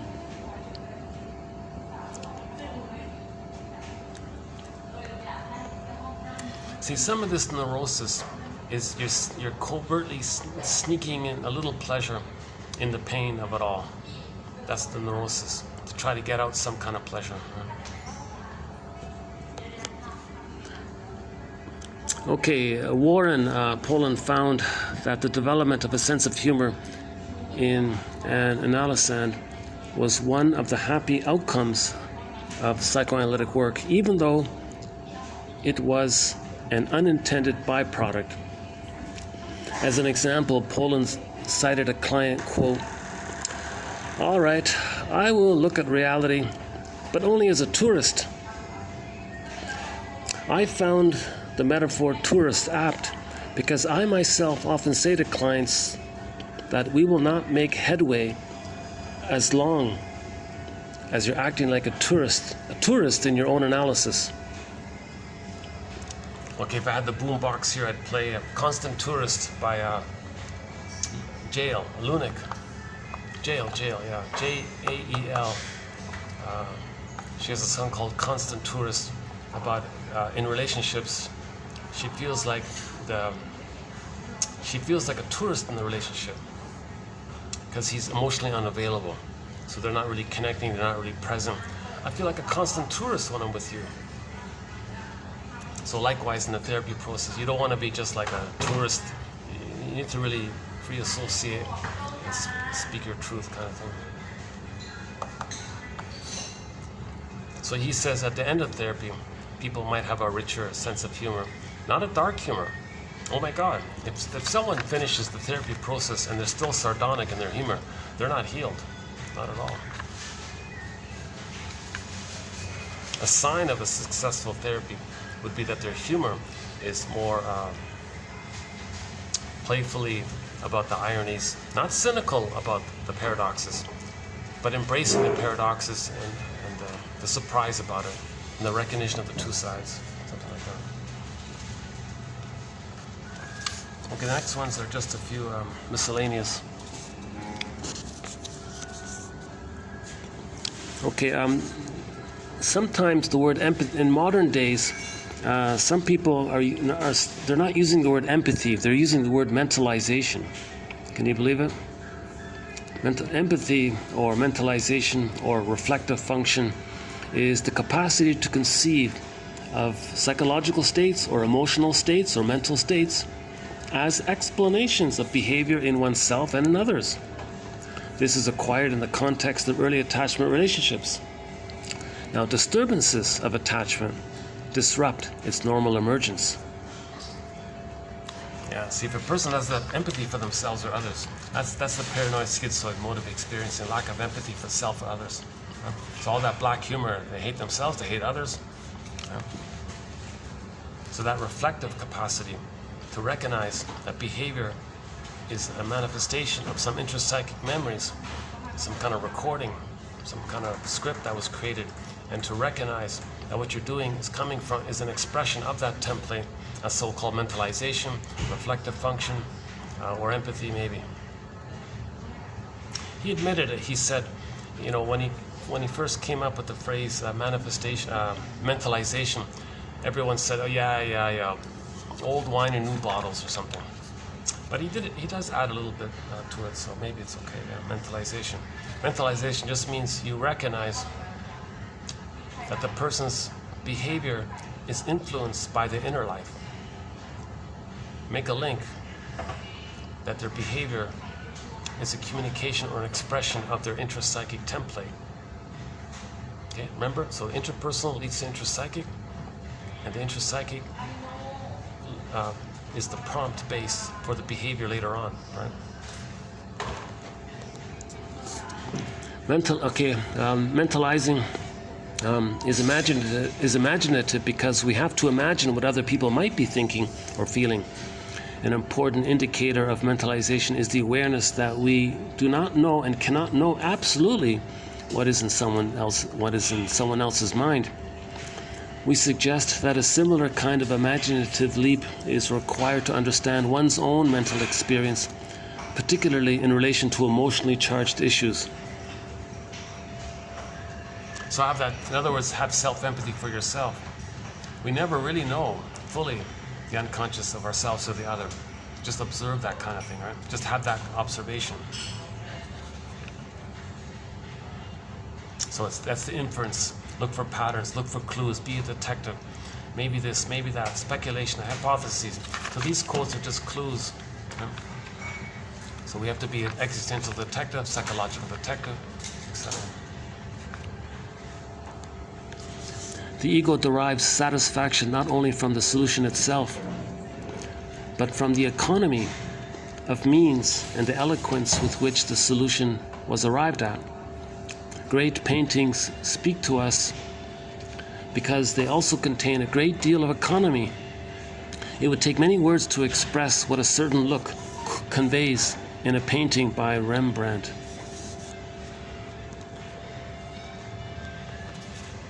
So part of the pleasure is the economy of things. Like a joke, it's economical, it's a short thing. Yeah, well that's why, these quotes have a certain economy. Brief sentences, short sentences, and it's teaching us a lot. So we love that. Right? Like if a painting can reveal a lot in just one snapshot of a painting, right? I'm not sure about that one. What about the feathers? Yeah. See the feathers back there, right? The feathers. Reminds me of the birds. Birds are symbols for intuitive knowing, unconscious knowing that's coming to us. In the story of the Firebird, the protagonist found a feather on the forest, on the floor. It was the feather from the Firebird. So he's getting in touch with his inner life. Later on, the forest was still. The Firebird came on. He jumped on the bird and he got... Any other pictures here?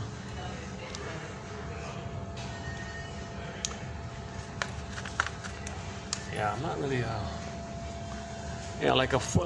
Jesus, yeah.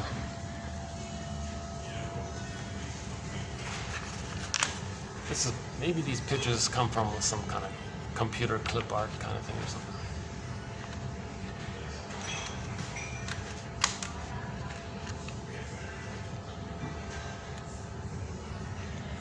Yeah, so a picture's worth 1,000 words. That's economy. A picture's worth 1,000 words. That's what it means. And we love that. The ego loves that kind of thing. We love how we can understand a lot from an economy of words or a picture, a joke. Okay, and yesterday we did some quotes from Enrico. Due to space limitations, I couldn't fit them all in.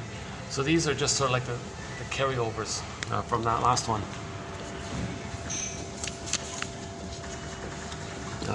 So the intrapsychic as a basis for what becomes manifest in the interpersonal field. Right? So therapy is located, the therapeutic action or therapeutic process or the working through process or the efforts to heal and all this is located in the recognition, understanding, experience, by the client and therapist of these repetition compulsions, of these reenactments. Let's observe the reenactments as a mirror for the intrapsychic. Okay, we mentioned that already. All right, next one here.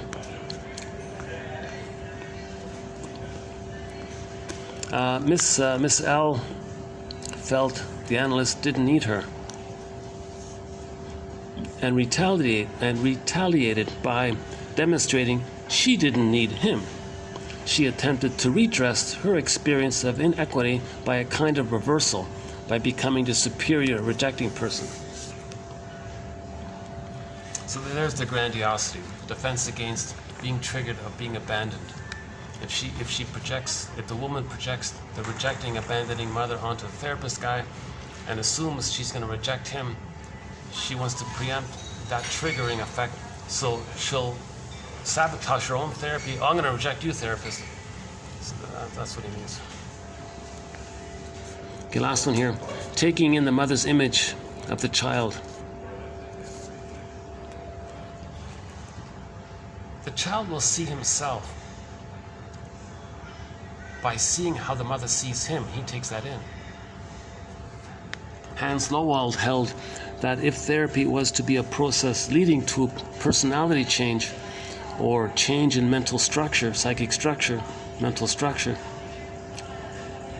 interactions of comparable nature would have to take place. Yeah, so it's pretty basic. If the therapist doesn't have genuine interest and care, it's not going to work, right? The therapist has to be more loving, more healthy than the client, right? Therapy is not going to work if the therapist has unresolved hostility that he's projecting onto the client. The client's going to feel it easily, right?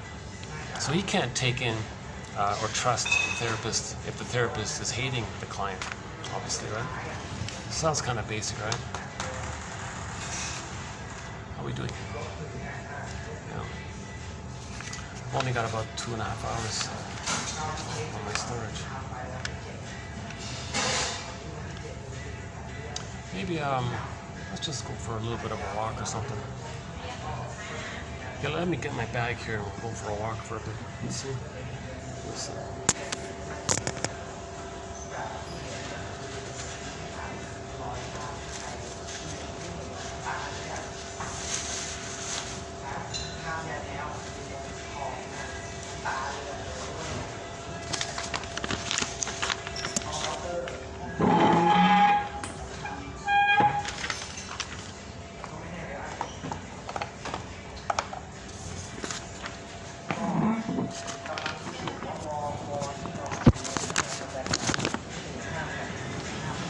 Thank you. Thank you, sir.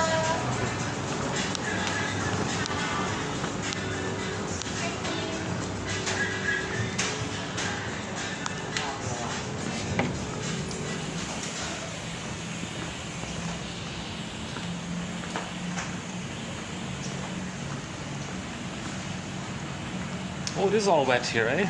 Oh, yeah. Oh, no. It's okay.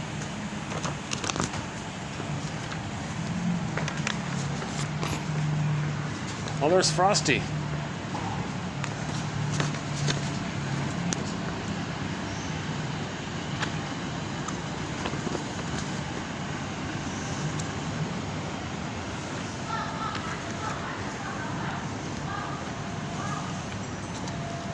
You know, I'd love to take you to the rooftop over there, but it's pretty pricey up there now.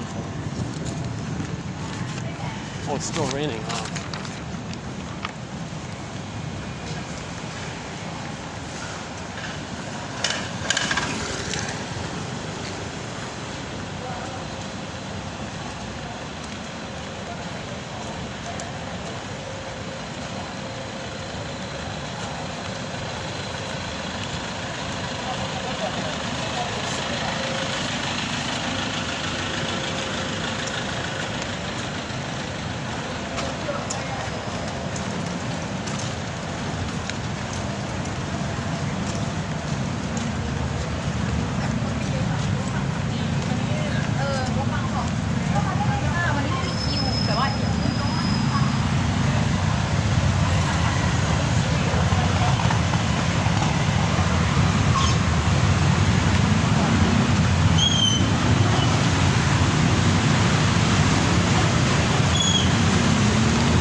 This place is new.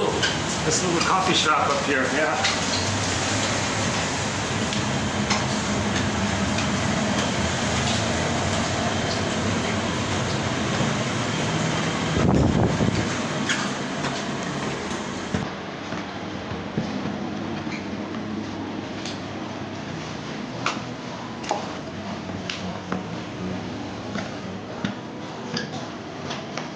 Hi. Hi there. Can I just get a latte? A latte? Latte? A hot latte, Hot yeah, for here. You take away? For here, yeah. Let's do it for here.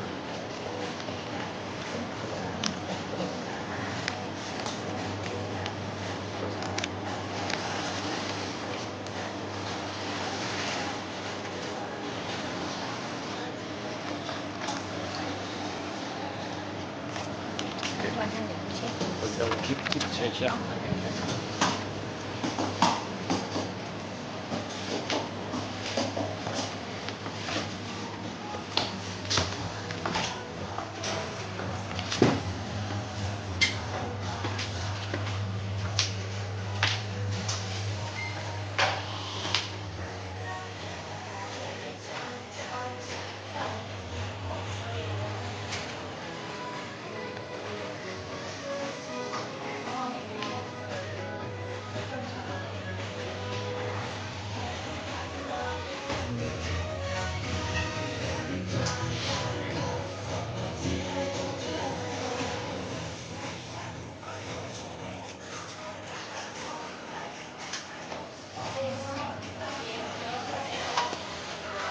Oh, it's pretty noisy. I'm not gonna last here with this thumping, techno thumping. I once did a video here, actually, a part of the video a few weeks ago.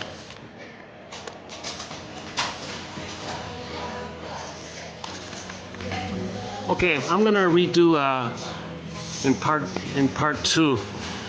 I wanna cover this, do a better job in part 2. I think the key one here from Grotstein is this G one here, point G. The capacity to be humorous and or appreciate humor, which extends from, okay, so here's emphasis. We want to go from the manic defense of the paranoid-schizoid position where mocking and sarcasm predominate to the depressive position where humor represents a broader, forgiving, and more philosophical point of view, one which appreciates the humor and paradoxes and ambiguities. See, that's the three-dimensional, that's the broader three-dimensional perspective, right? Humor from that place. But if humor is just either or, you know, like something's all good or something's all bad, just put down humor. That's the paranoid-schizoid position. So the healing journey is to upgrade, to heal the splitting through forgiveness. Then you move into the recognition of the third side of the coin that holds the two sides. Not either or, it's and. We want to move from or to and. Right? From either or to both and. Okay, the third side of the coin. Route 66, TQ 2599. The fifth, I think it's the fifth quote in there about the third side of the coin. So we want to get to the third side of the coin. A perspective that sees things broadly. We're homo traumicus, one family, cousins from Africa. Okay, trauma script. We're trying to heal, cry for love. Look at this. Look at defense mechanisms, and that's what I like about the psychoanalytic perspective. It teaches us about projection, projective identification, reaction formation, okay, identification with the aggressor, negative magic gesture, repetition compulsion, transference. Okay. Oh, here's my coffee. 1 second. All right, great, thank you.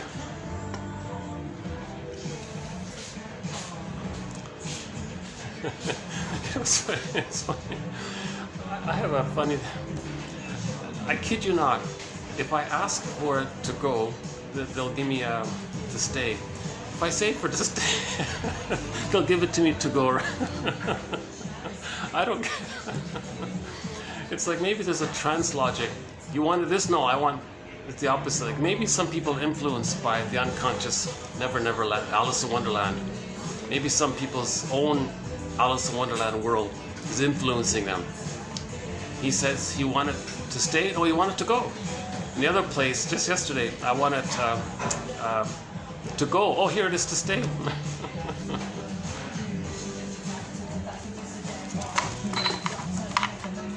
Okay, so once again, for the price of one of these things, one can get 10,000 advanced self-help quotes, like these ones here from Bergman and Grotstein and Enrico and Fonagy. Yeah, he's a new author. This is, I think, only our second time including a quote from Fonagy from Hungary. I don't know much about him, but his name does come up a fair bit, I notice. So we'll see, look into it some more.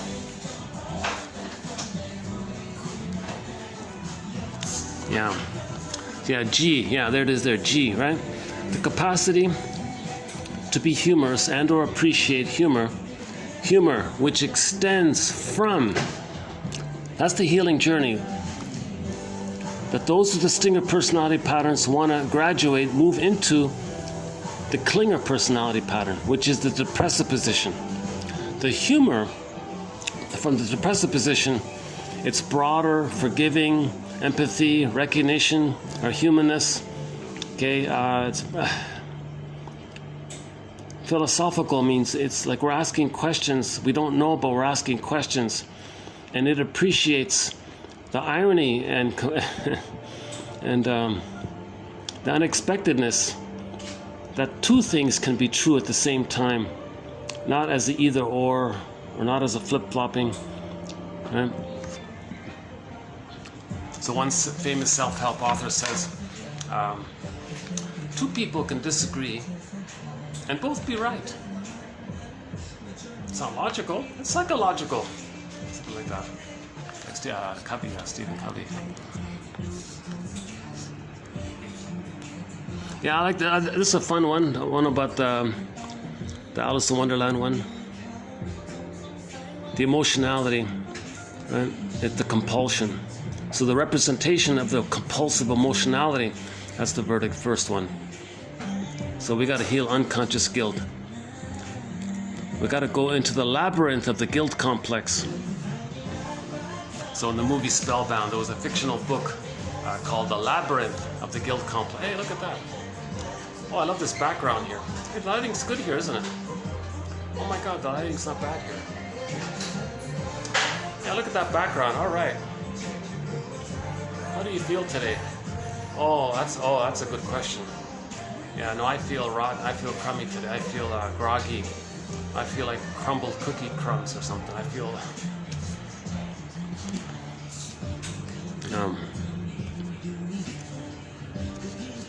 Okay, having some distance. You're watching a film, you identify with the character in the film, and very quickly, almost instantly, you detach from it and you laugh.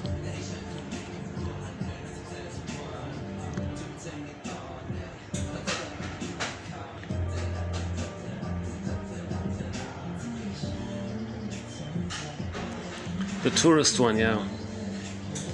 All right, therapist, you're right. I'll be more realistic and give up infantile fantasies of perfect or forget it. But only as a tourist. So he's accepting it, but resisting it, making a little joke about it, I guess. I found the tourist metaphor apt because I myself often say to clients, we will not make headway as long as you are a tourist in your own analysis. Just like in relationships, you're not going to be happy in love if you're just a tourist in the relationship, obviously, right? Yeah, I agree. I totally agree with Sandville. Is it Gene Sandville's point here? This wit, oh my God, it's sharp, it's cutting. Okay, it's the hostility. It's just sort of hostility with book knowledge, basically. Right? So people who have a PhD but they're still hostile, a lot of wit comes from there. Now humor can include love, so that's why we have humor as a broader term. But wit has a sort of a narrower. There are exceptions to the rule. I'm sure there's some kind of loving wit, but most wit is negative, I think. It's passion without passion or heart, you know.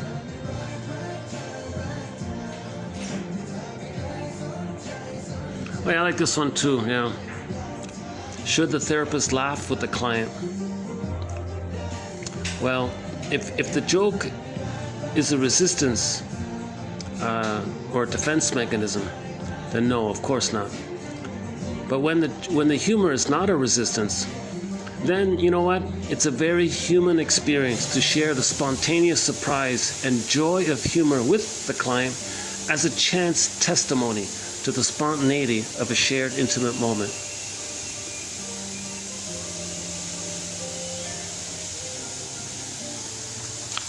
What else? We mentioned the Fonagy one. What, the Jones one?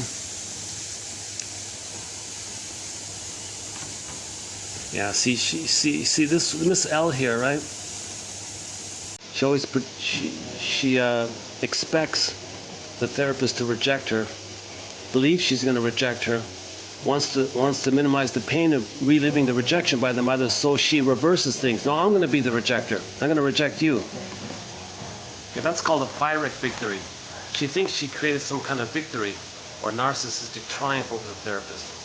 But she sabotages her healing, her health, her development. The therapist was not going to reject her.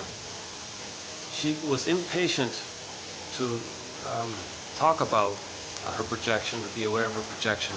Didn't give the therapist a chance, maybe. At the same time, it partially is the fault of the therapist to not catch something like that. So you want to reject preemptively because you assume I'm going to reject you, right? And you're going to goad me and prod me and test me to do that, and you're going to be insistent on it, and you're going to believe it, because you're trying to know that your mother rejected you. By expecting me to reject you and prodding me to reject you, you're trying to know that your mother rejected you. So the therapist has to kind of create a connection through the interpretations. But it's difficult because if the client has a stinger personality pattern, the moment the therapist gives an interpretation, she feels rejected. Oh, you're criticizing me. So a lot of clients in the paranoid-schizoid position don't want feedback. They don't like this therapy stuff. Right? Oh, you're blaming the mother. Right? Get over it. Past is past. Life is short. Have a good time. That's the paranoid-schizoid mode of experiencing.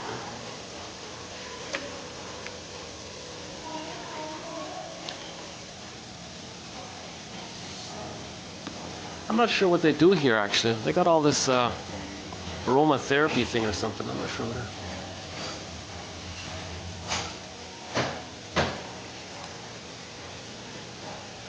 I'm not even sure what this is.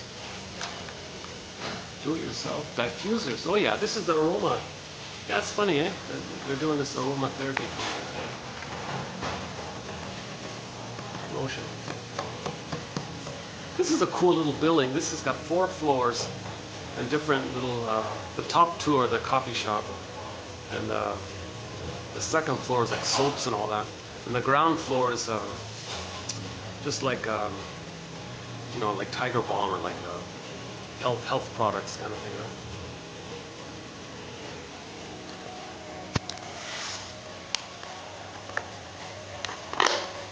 Hold on a sec.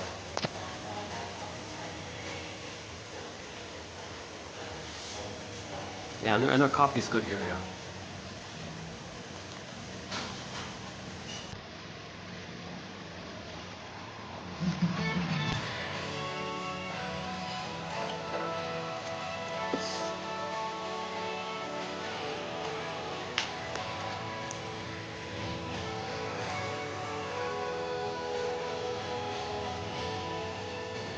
Stop raining? Yeah, stop raining. All right.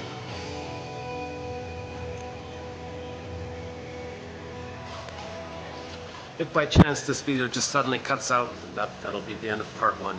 Oh, we got 2:20. Yeah, pretty soon it's gonna cut out.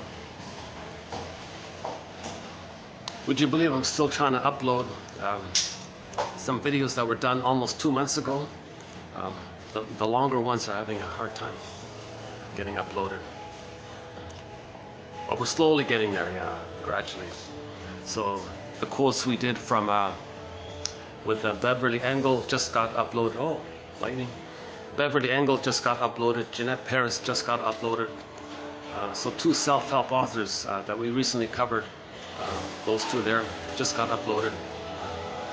27, between 27:01 to 10, in that range. Yeah.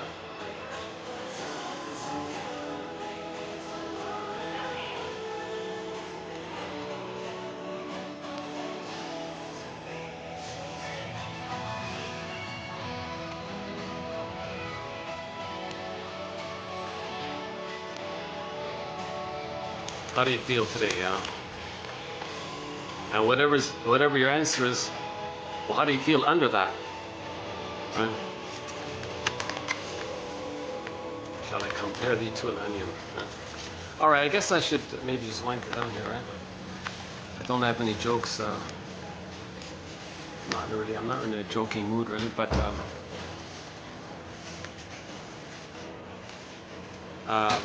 one joke is from a comedian, Steve Behrman has one about a lady who was afraid of getting old because she didn't want to admit the loss of youth.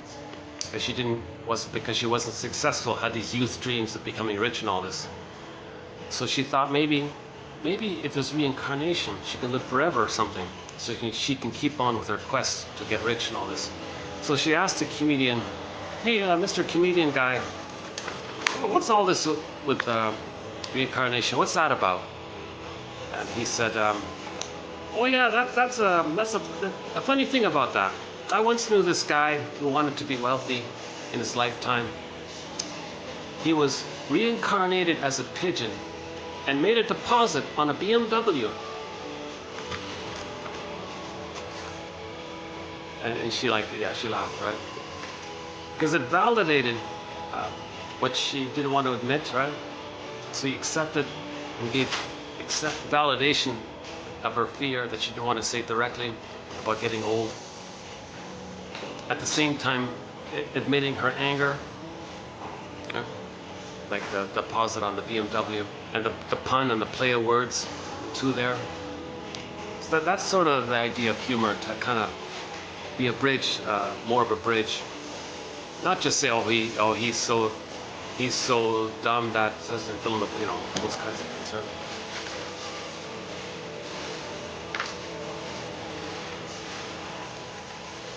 Another one from the same comedian, someone asked him, "Are you a evolutionist or a creationist?" "Oh, I'm both. I believe we were created to evolve." So just like a relaxed, safe, common answer. We were created to evolve. Emotionally evolve. Just evolve. Part of evolution is to heal if we're wounded.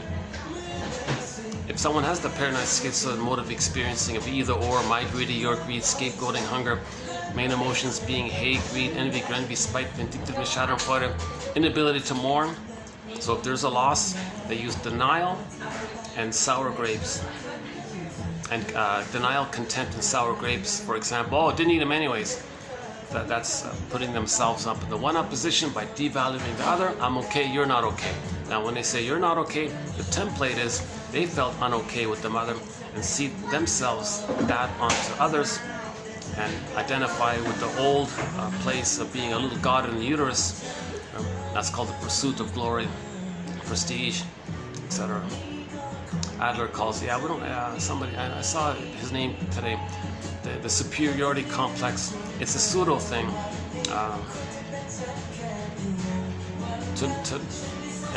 and your inferiority issue you see onto others. So I'm okay, you're not okay.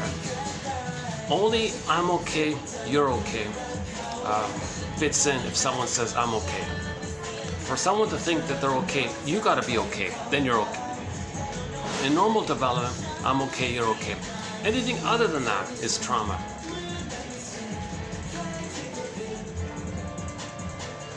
Now those who say, I'm not okay, you're okay, they're sort of midway there. But those who say, I'm okay, you're not okay, okay, that's the paranoid schizoid mode of experiencing. That's the stinger personality pattern, the bully pattern, the Iago pattern, the toxic, all that area, that whole area. All those obnoxious comedians who are shouting at everybody with the verbally abusive. I'm surprised. I remember as a kid, how is it that people are liking this or watching this? This aggressive, violent, verbal abuse, shouting, and people are laughing at that? I couldn't believe it. I once went in Canada. I once went to some. It's like my first time, my one and only time. I went to one of these famous comedian road shows.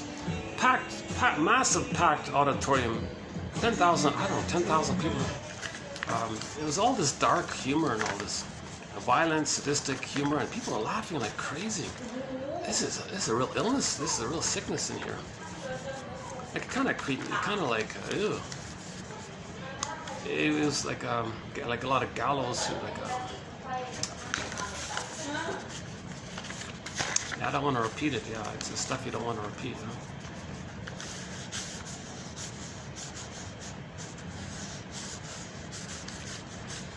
That's why it's such a relief to find interpretive literature.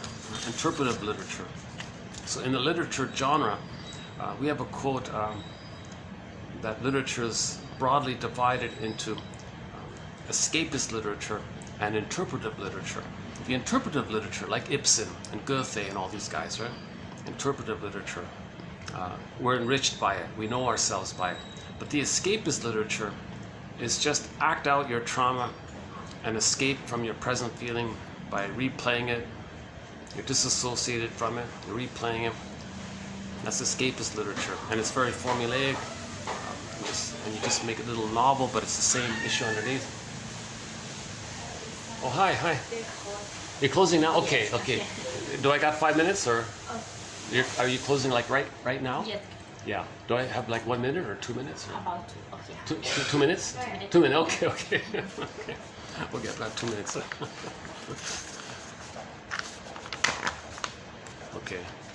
So let's just close the video here. Yeah. Okay. Yeah. So this is part 1. I want to redo this in a better mood. Hopefully with more upbeat spirits. I don't think today was too bad, but I feel like something in me is missing in this delivery here, so I want to redo it. So I'll see you in part 2. Thanks very much.